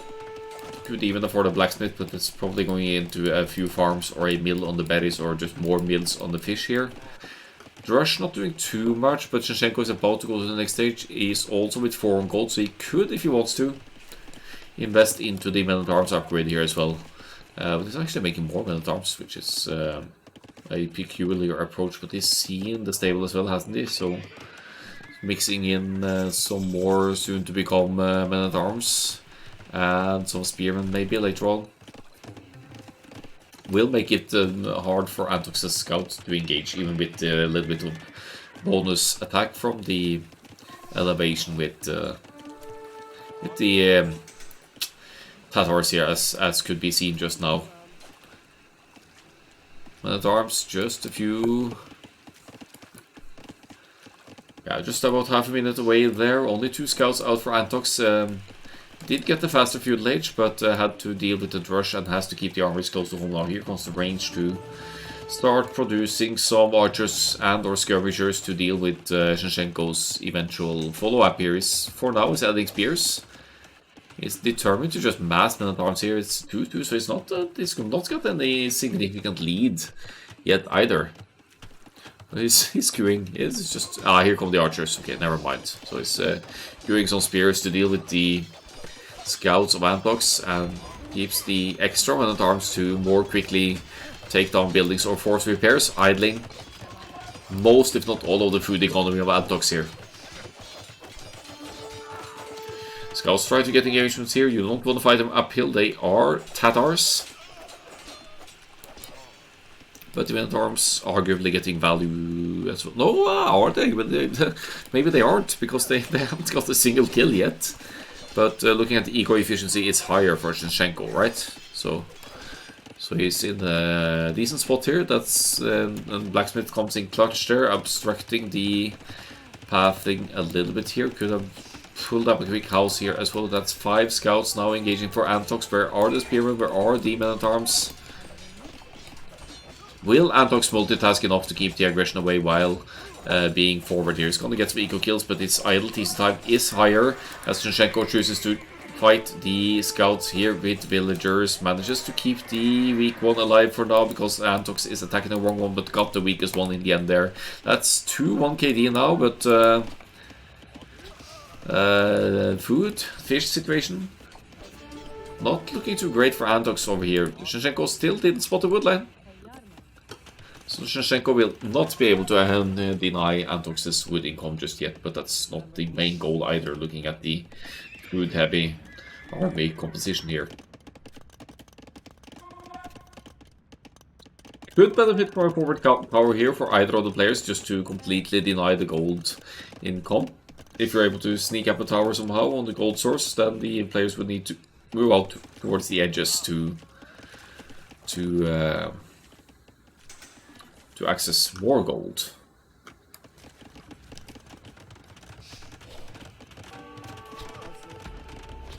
And speaking of towers, here's Shinshenko forcing a defensive one on Antox's food economy over here. These land units could just camp underneath the towers and keep idling food economy here. That's going to be some dead villagers, isn't it? So the men-at-arms doing some work here. Some micro mastery going on here for the players as villagers go down. 3T KD. Thank you for the follow, Hagbardur.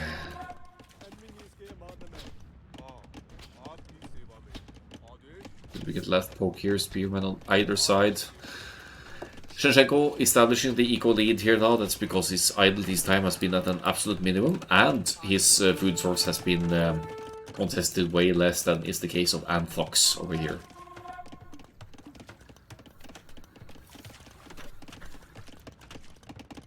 Second range coming up, so this is going to be an extended feudal age here, just the way I like to see it on these aggressive, chaotic maps. No defensive tower for Shinshenko yet. If he places it somewhere around the gold mine here, it semi-protects the woodline as well. But Anthox now on the aggression here with the forward ranged units, and idles the gold for a bit there. No disaster by any means for Shinshenko. He still has consistent, lots of gold in the bank to keep pumping out the archers here. Fletching is in, but it's not in for Anthox actually, so Shinshenko will be looking at better fights here with the double range to one range production, and no skirmishers mixed in for Anthox yet.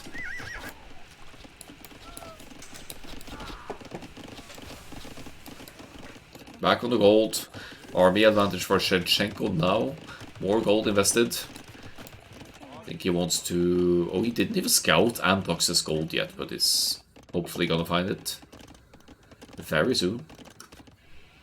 Without Anthox immediately reacting, but they didn't really see the armies coming. Could be able to kill. At least an archer going down there. Double range just consistently producing. Still only one range for Anthox, who may need to add in some skirmishers soon.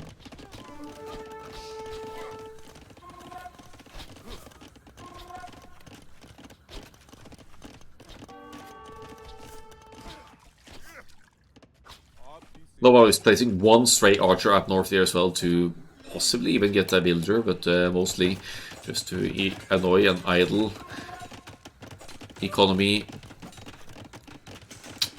extension up north. Yeah, we're not joking around there. A third range for Shinchenko, just make sure he keeps that military lead that he has working for him currently. Some stray weak villagers around here, not really being contested by the scouts. Any weak ones? There's one weak one here, so if Antok spots that, he could take it. And Tatar's hill wonders coming in handy here as well. That's almost three. That's 3 villagers down. 3 villagers killed by Antox. 7-8 KD. Idle thousands of times, still keeping Antox behind despite the villager kills going on here.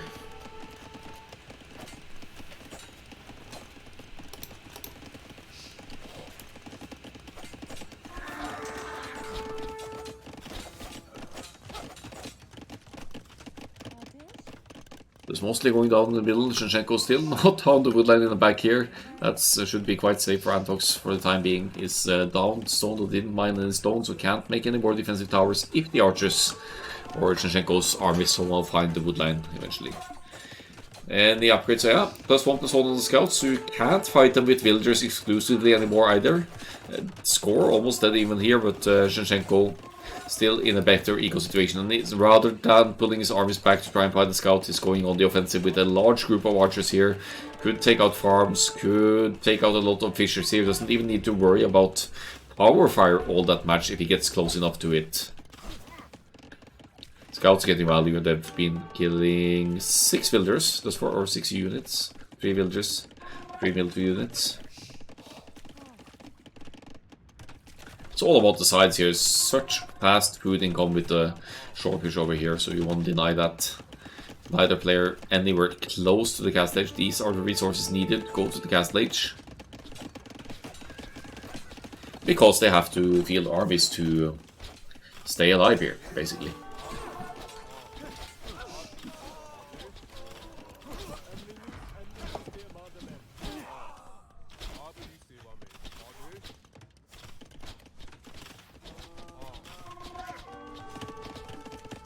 Eco KD 1311, KD 3844 for Shinchenko as another wave of scouts come in. No bloodlines yet, so they're still vulnerable to spears more than you'd think, especially now with +1 defense for the spears as well.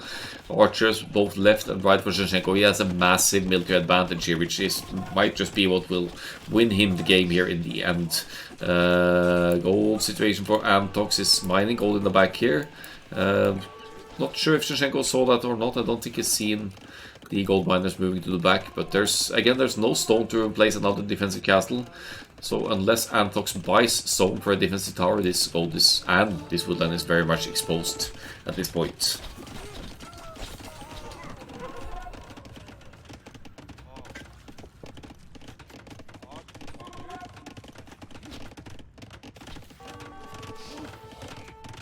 Yeah, he bought stone for a tower. Did he, or has he been mining? Don't think he's been collecting any stone, right? Just double checking. Nope.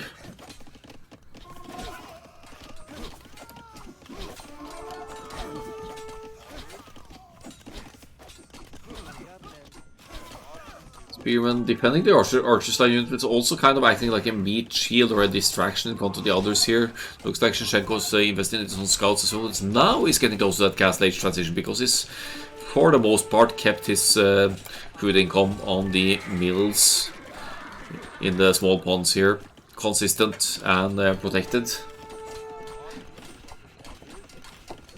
There's the castle age. It's going to kick in at close to 30 minutes. That's why I love these maps like this. They sort of almost... They force you into an extended food age almost no matter what, because it's so open and the food sources are so exposed. But with the castle age kicking in, Antox probably won't call it anytime soon, judging from the Water Nomad game, but that's obviously a huge advantage for Shinchenko, who should be able to afford Bodkin, maybe crossbow right away as well. Might even mix in some...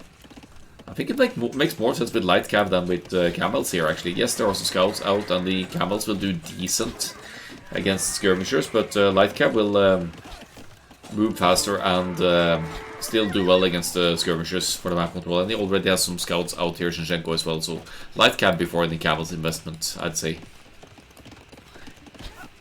And the Scouts line units, they also have bonus attack against buildings. 2 bonus attack against buildings. That's the team bonus of the Hindustanis, I believe. 20 seconds to go for gas stage. Ampox still a while to go there, especially in the food department. It's not being allowed to collect food enough to both go cast stage and defend with arms here. He's gone into quite a few skirmishes, but with cast stage kicking in and crossbow bodkin, Shanshenko could easily deal with the feudal age upgraded skirmishers with the added range and attack of the crossbow as well. 3-2 Shanshenko. Immediate GG from Antox at the cast stage kicking in here. Very even KD. Slightly higher eco KD for Shanshenko, which plays into his favor as he has a lower idle tease time overall as well. So quite similar military score. That's kills, depths playing in there, right? And economy 1298, 1534. Yeah, the APM seems reasonable enough. We can look at the APM chart in the end here as well. So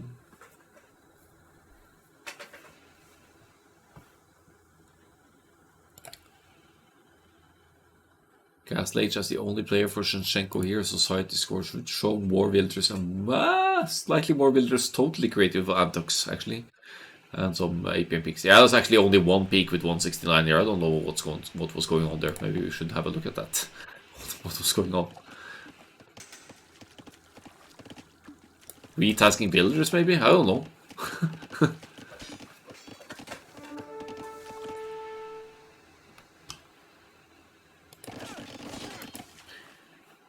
Anyway, that concludes game number 5 from Shanshenko here. These players are in the 1700 only 1 eagle range, by the way, if of interest for comparison. We might be going into this other game here. Let's have a look at the civilizations remaining and what map might come up next. We had, or it's not a question really. It's going to be Chaos Pit next.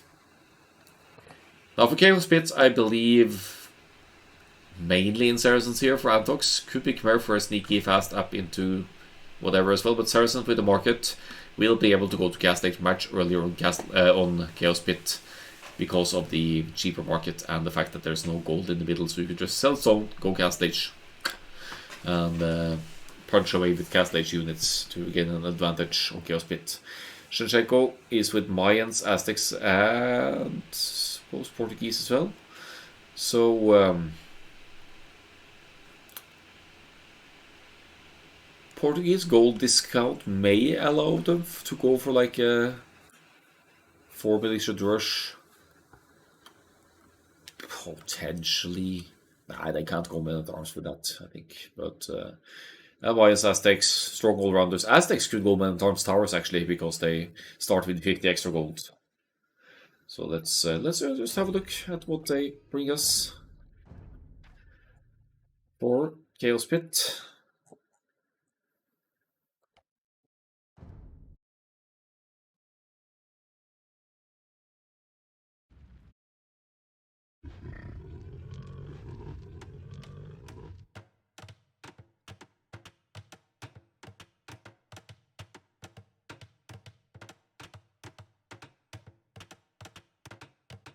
Split, excuse the voice, with Aztecs for Shanshenko, Khmer for Antox.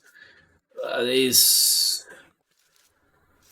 not really discouraging Khmer in a way, but Aztecs with the ability to go men-at-arms and towers here, I think that can be really strong, honestly. Especially looking at the berries over here for Antox as well. If you get a tower up here, you have your men-at-arms to cover it. You could deny so much food off Antox and then start placing more towers. Maybe a wall in this stone here so far away as well.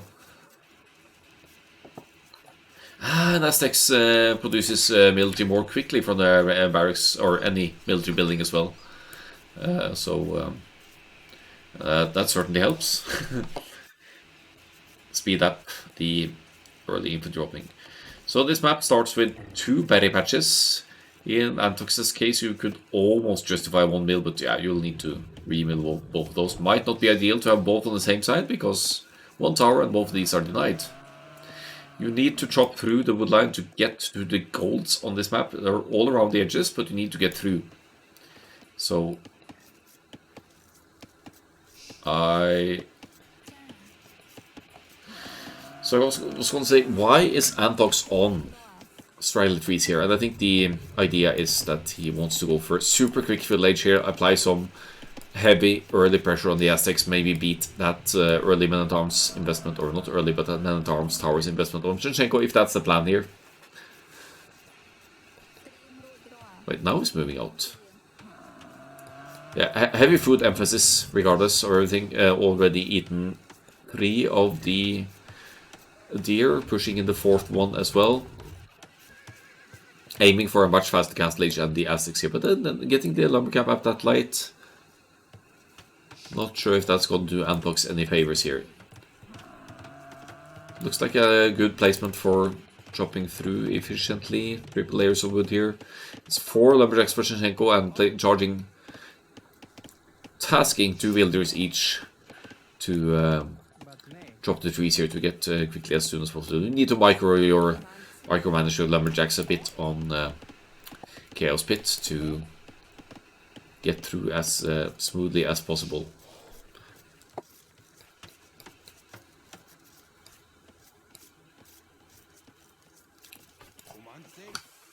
Also with the Eagle Scout, you have 4 attack and 50 HP, so you could justify moving forward nice and early to try and snipe a stray villager without loom on the berries or woodland as well. Woodland already walled, so no option there for Shinchenko, but they seem to be committing to the deer pushing both of them, and it makes sense because the food is, I wouldn't say lacking on this map since you have 2 patches of berries, but it's also not as smooth as when you start with 2 boars or 2 elephants.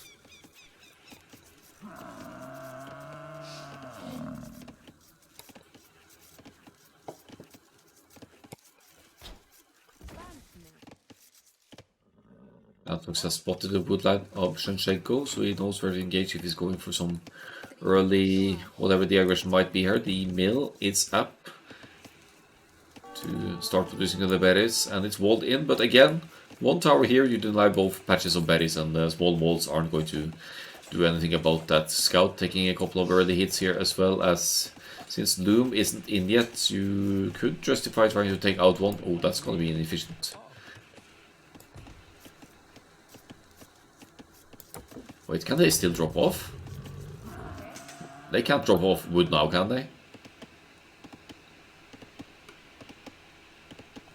I need to see this. What? So they can drop off wood in between 2 tiles like that? I didn't know that. That's beautiful. So it's not a hole, because you can throw the logs over the wall here, or in between the wall and the wood here. Alright, well. This game, man, it's been around for 25 years or so, and you still learn new things every day.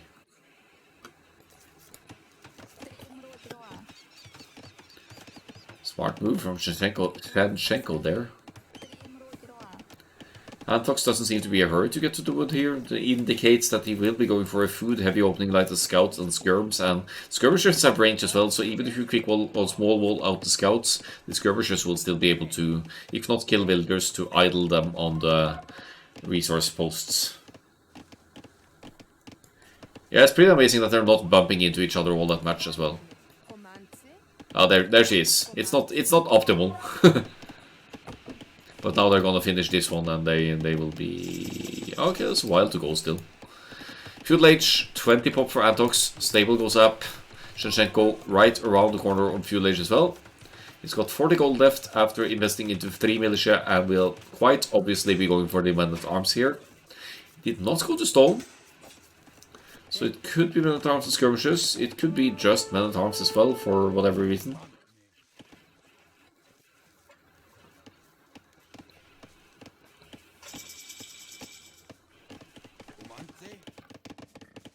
And there's the Field Age for Shinshenko. Instant eco upgrades for Shinshenko as well, or at least a double bit axe.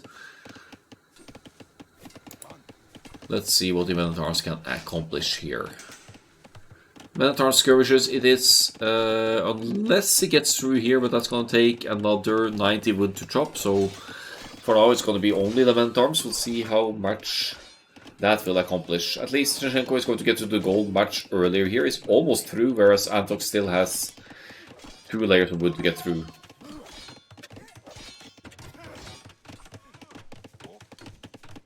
You could of course make Spearmen as well.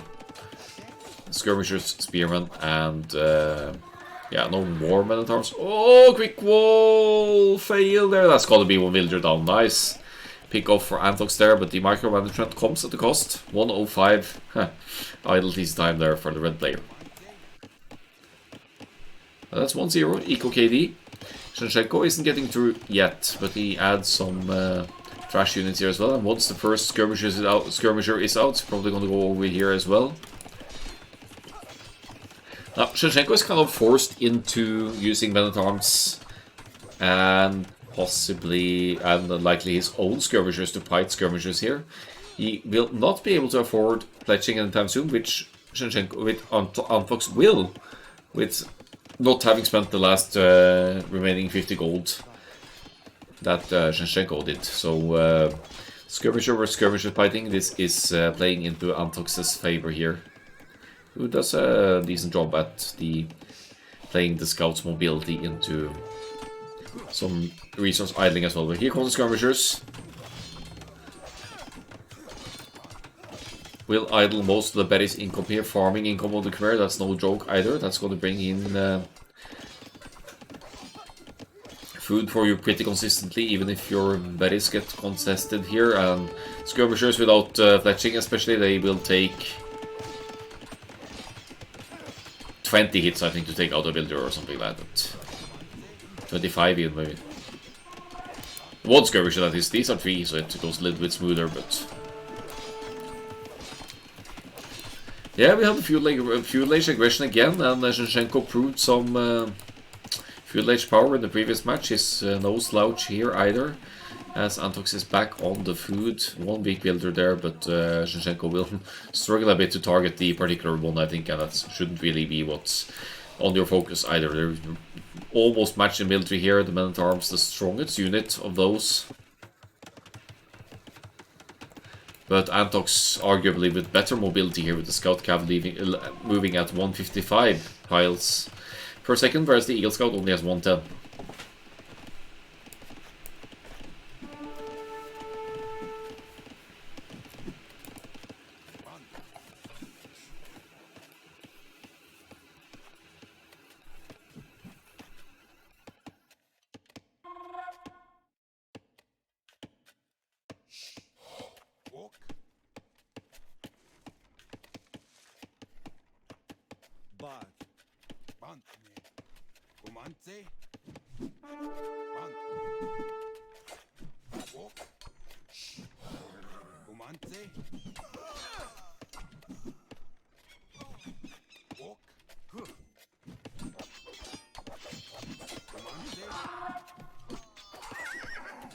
Looks like Antox is assuming a sort of a military lead here.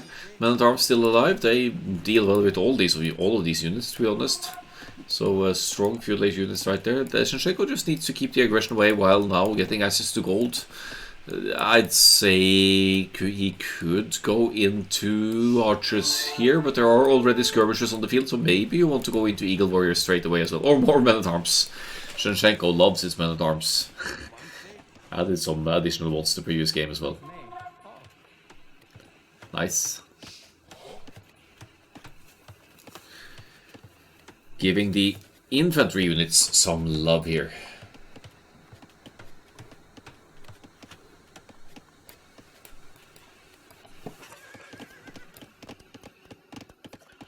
Let's see if Antox will be able to spot that Shinshenko is through. Maybe he's been over here before. Yeah, he's gonna see that if it gets close enough. It's also gonna confirm that the green player now has access to gold. That's not something you are too pleased to see when up against the Aztecs in this kind of matchup. Look at that as well, getting very close to that gas stage transition while maintaining the army number here, Shinchenko. Yeah, I love playing the men-at-arms as well. They're a strong unit. So if you're in a position where you can add more of them in the field age, why not? Almost as good as scouts. So empty explorer, who wins 1v1 between unupgraded scout and unupgraded man-at-arm? I wonder.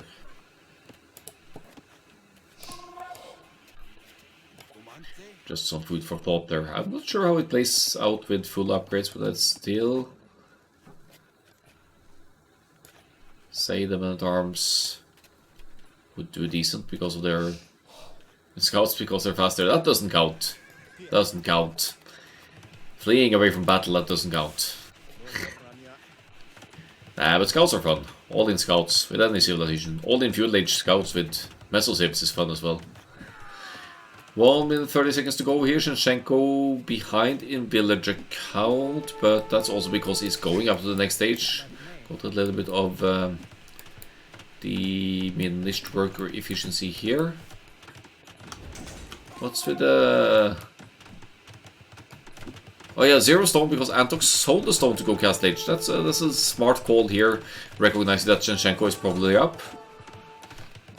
As this defensive tower will go up on the farming eco, but I can see why, because then you're protecting these farms, you're protecting the rest of the farms with the TC.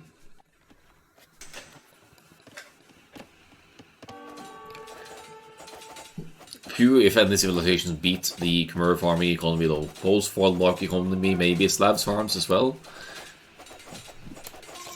But there's the cast stage, 1.5 minutes before Antox for Shinchenko here. He's gone into the Eagles now. He's gonna get Squires for faster movement speed and has +1/+1 already, which benefits the men-at-arms as well. Eagle Scouts will easily clean up the remaining skirmishes here, and though Antox keeps producing, maybe he was expecting an archer's play here, or crossbows upgrade. Should be a cleanup, of course, before the cast stage gets in, as the double stables of Antox are producing more scouts just to keep producing something while up to the cast stage, but there's not really any gold in the bank yet to produce knights. And he didn't find the gold to the side either. That's bad luck on Chaos Pit, these things, to be honest. When you punch through, you could be right on the gold mine or it could be far away. That's unfortunate about these situations. With this pilot now, that should boost the gold income for sure. Not mining in stone here, Antox, so Antox is going to stay one town center, which I think is a smart call. Now with the gas stage in, Shinchenko is also adding more barracks and a monastery to collect that one relic in the middle, which will provide 33% more gold, seeing as Shinchenko is the Aztecs. He's just never letting go of the military lead here. Antox slight... No, actually the military situation is comparable because Antox does not have wheelbarrow, which takes about 3 villagers production time to produce.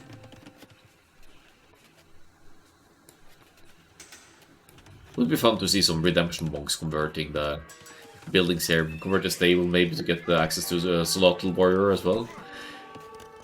But it's mainly Eagles here, Aztecs, Eagles, 13 of them now, plus 2 defense is in Eagle Warrior, not taking priority here. I'd say blacksmith upgrades should come first.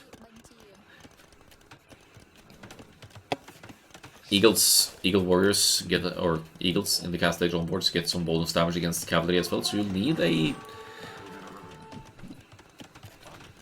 decent amount of knights to engage here. Obviously, Antox knows about this bonus damage of the Eagles, and there are some spearmen mixed here in here as well, so pikemen even coming in, so that's going to make it really awkward for the knights to engage here. It's a perfect time for Antox to engage in that regard. If he has to engage, it's a good time because pikemen is needed, but with pikemen kicking in, that's going to make things even more awkward for Antox here, with Shinchenko recognizing the double stable cavalry approach here, just to switch the barracks production into pikemen instead. It's losing more another villager at home. Getting the economy idle doesn't matter as much as what you mainly need for Eagle's production is gold.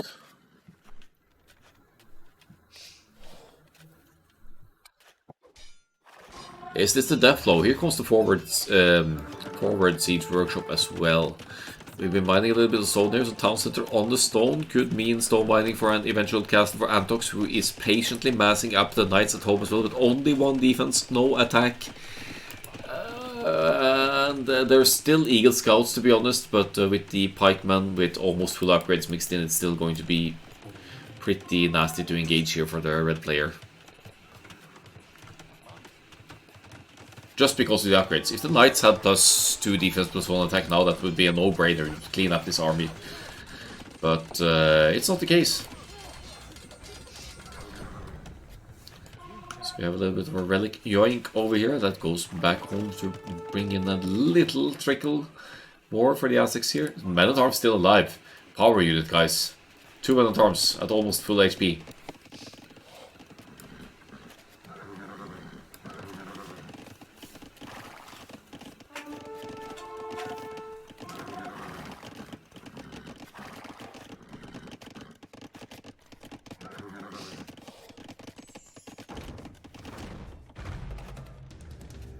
Mangold's out to eat the first TC of Antox here, starting TC, score dead even. There's a TC in the back here, and it's just one tile of wall away from being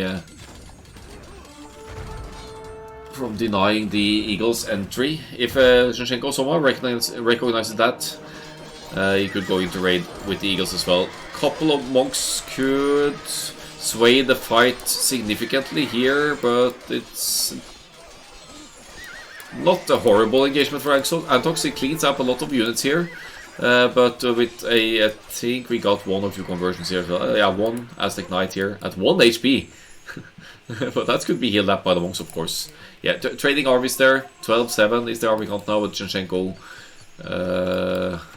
Very low resources right now. 2 TCs for the both of them.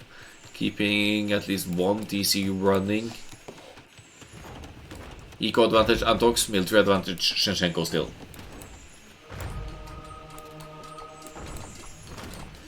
Warriors is an overrated tech, especially versus melee. I disagree, it brings more hit points and it's very helpful when fighting against cavalry like that. But pikemen obviously helping out a lot more.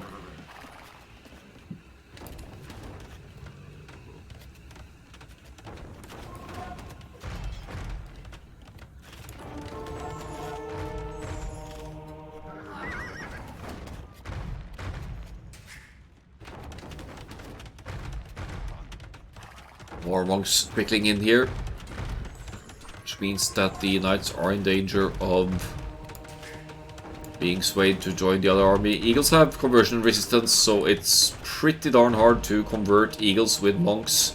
But Antox gets one just there, right next to the Mangonel. Could have almost considered committing to taking out a Mangonel there with that converted unit, but chooses not to. I believe both civilizations here get redemption, so it could be an option to Antox here to try to get into redemption for the monks as well, but that's expensive. It's like 475 gold or something like that, so it's not an easy one to get to.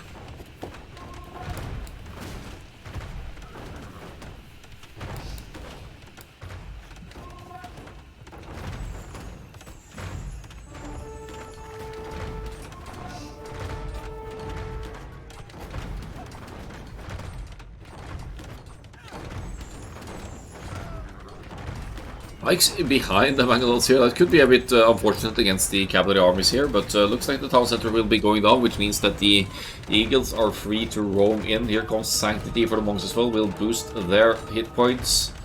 Where are they actually? Yeah, 30. They actually don't have any. Yeah, they'll be at 55 hit points when this kicks in, because Aztecs for each technology research gets 5 more hit points on the monks as well. Here comes Eagle Warrior for the 4 Eagles currently on the field. Pikemen backing away, Mangonels backing away, as there are quite the chunk of knights here. Stroke point fight here. Antox has to engage here. He has to try and diminish the numbers of Shinshenko. We'll actually get quite a few of them, and Shinchenko will be losing the forward siege, but he did manage to take out one TC, which sets Antok's production back, so if the villager production commences again here for Shinchenko, he might be able to take a an economic lead here.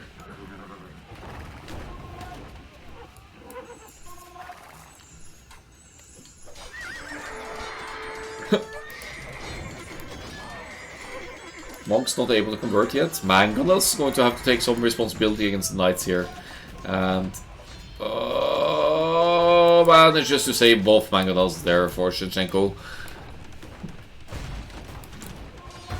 Beautiful hits in on Scorpions as well. This is probably just a waypoint mistake for the villagers, so I don't think they have any particular business going on forward there. What's the... there's only one monastery, alright. Should be interesting to see the relic gold after the game as Antox rebuilds the town center at the spot where it was lost.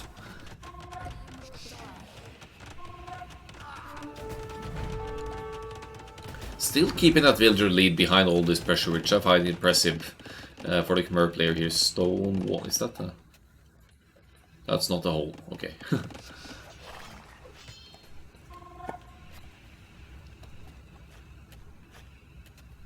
Triple stables now. Why insist upon the cavalry against the Aztecs here? Maybe because of the current military at hand, but the Aztecs monks are so strong.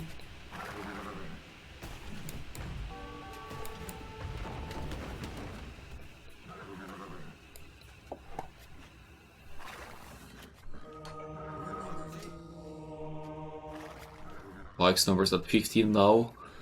Higher than Light's numbers. Which it needs to be to work efficiently as a counter. No walls from Shinchenko, so I suppose you could sneak in some raids on the backside here as well with the side stable. Antox trying for the raids here, finds an opening. Will be looking at some military kills here, but he also needs to keep an eye on the situation at home so as he doesn't lose the town center again. So, last second Mangonel repairs there, the villager goes down, but the Mangonel survives, and the raids up north doesn't seem to be too much of an issue, as the Knights only have plus armor. The raids will be less efficient. No, their raids will be more vulnerable to town center fire, or maybe not actually, but fletching is not in. Fletching affects town center damage against units as well. Back with the pike siege push here against Antox. It's a proper call against a mainly cavalry investment from the Khmer here. The Khmer Scorpions have an additional range, so they actually outrange Mangonels. But no villager to repair her anymore, and the pikemen alone, they can't keep... shouldn't be able to keep Scorpions away, but here comes another Mangonel. Just one hit there and you take out one or two of the Scorpions. Gonna call for some micro here with these slow units of Antox, and managed to save all three of them actually.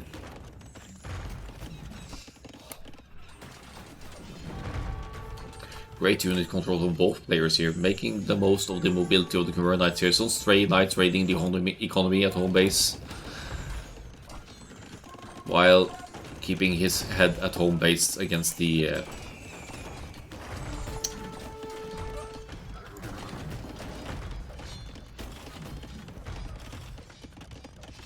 the pike siege push going on in the middle here.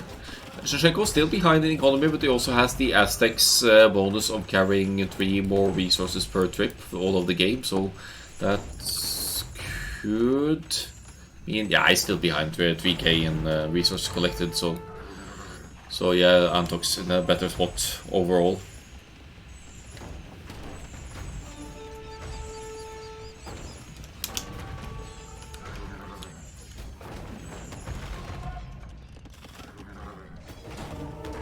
Knights with a dangerous fight here. They're trying to snipe the Mangonels. As the Mangonels try to take out the production buildings, I would strongly assume there's no redemption in yet for the Aztecs. I'm not sure who took the better fight there, but Antox has a 105 to 86 KD, so yes, that's Antox's.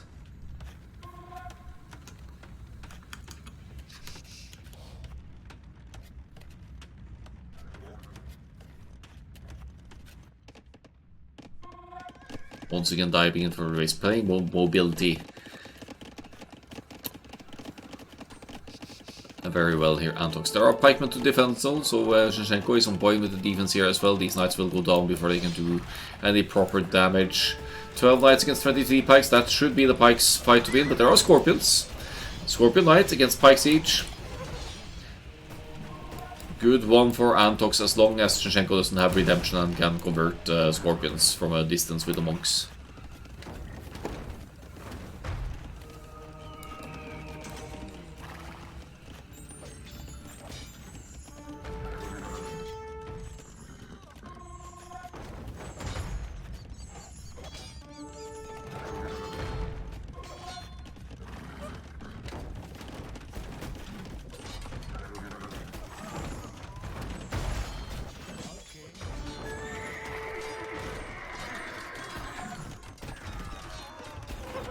Huge action in the middle is 3 TCs to 2 now for Shinchenko. He should be able to catch up if the Wilder production is on point here, but only 9 on food makes it a bit awkward to keep all 3 TCs producing here, or it's just simply not enough to keep all 3 TCs producing.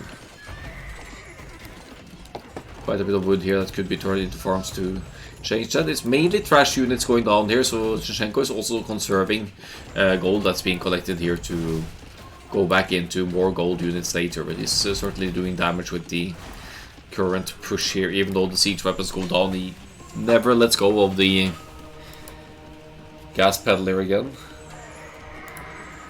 Still only Sanctity in for the monks, I think, as it's only 50 hit points on the Aztecs monks here. It's interesting how Antox chooses to seed farms on this side rather than on the backside here, where he's walled off against raids. Shinchenko is in it to win it here. He's going for a very, very, very offensive castle here between the town center and all of the farming economy of the Courier. This is going to take out so much of the farming economy, even without any ranged upgrades for the castles. But will this complete though? A bit of a disrespect castle, to be honest. It's even rangeable by this TC, so you could snipe the foundation if your attention is on point. 31 military to 16, I guess military size dictates this.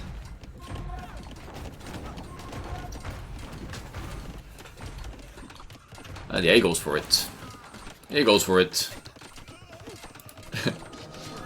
And yeah, does Antox see this? Yes, of course he does. It's in the middle of his freaking economy. The TC just went down, so that can't help to obstruct that castle. Maybe it couldn't anyway, but you could technically snipe the foundation if you saw only one villager getting the first hit. Villagers moving away at their best of ability. That was a full double click of villagers to move away here, I think.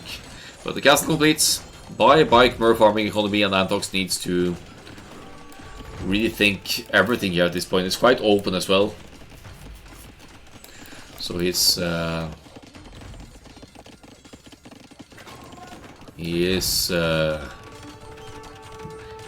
subject to eagle raids for sure over here, as the eagle warriors are back in the amassing here, and Shinchenko with 19 on stone now for an eventual second castle drop wherever that might happen. The eagles are running around the map as well to track where Antox is escaping, and now, of course, with the castle in the middle of the economy, the town center going down, Shinchenko with his 4 town centers is assuming a significant eco lead here, and he seems to have this game and this final in the pocket.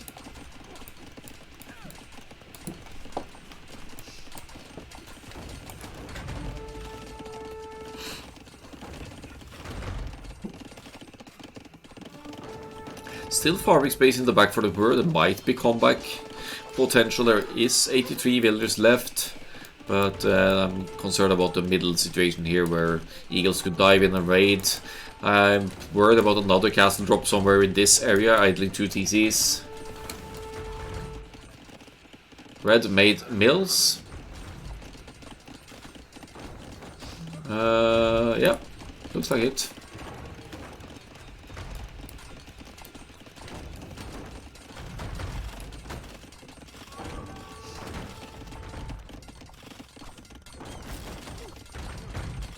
Interesting. It could be a way of, no, honestly, I don't think it's a slip because it's merged. I think it's more about placing the mill because you're floating wood, so that when you complete the mill and the farms are all spread around, the builders go to one farm each instead of, you know, he placed the. Let's actually go back and check that for a bit with this one, because I think he places the mill first, and once the mill is complete, the builders spread out to one farm each instead of just one farm, fully building one farm each. That's spread out. So that's the reasoning for the mill. And if you're floating wood, why not? I think this is the Death Castle, the Death Star of the Aztecs here, going up in the yet another bit of the farming economy of the Coeur. Is there a limit to how many times you could escape here? No, it doesn't work like that with the farms, always. They tend to complete one farm, then just go to another farm, and then go to another farm, so... that has to be the reason. Unless he's panicking, could be. But it looks like a conscious choice to start the farms as efficiently as possible. It could be just out of habit as well, but I think it looks more like a conscious choice to optimize farm efficiency. But that's the end of that one. Shinchenko takes a fourth game here. The best of 7 ends at 4-2 Shinchenko, but a nice, stressful Chaos Cup final it was. Spamming army is the key. Yeah, you said it.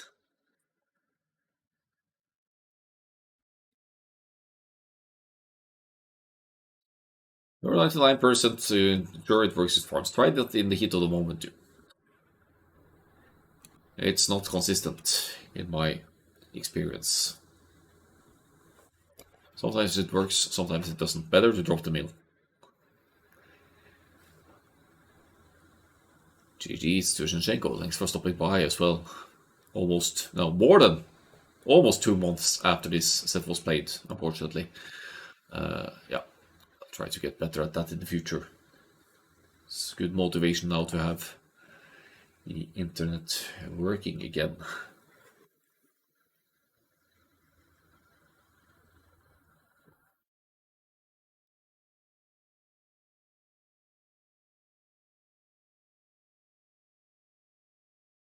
Enter high in the end.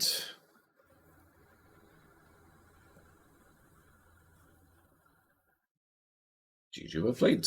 Thanks for participating to both of you and to all in the bracket 2 final. The Chaos Cup bracket 2.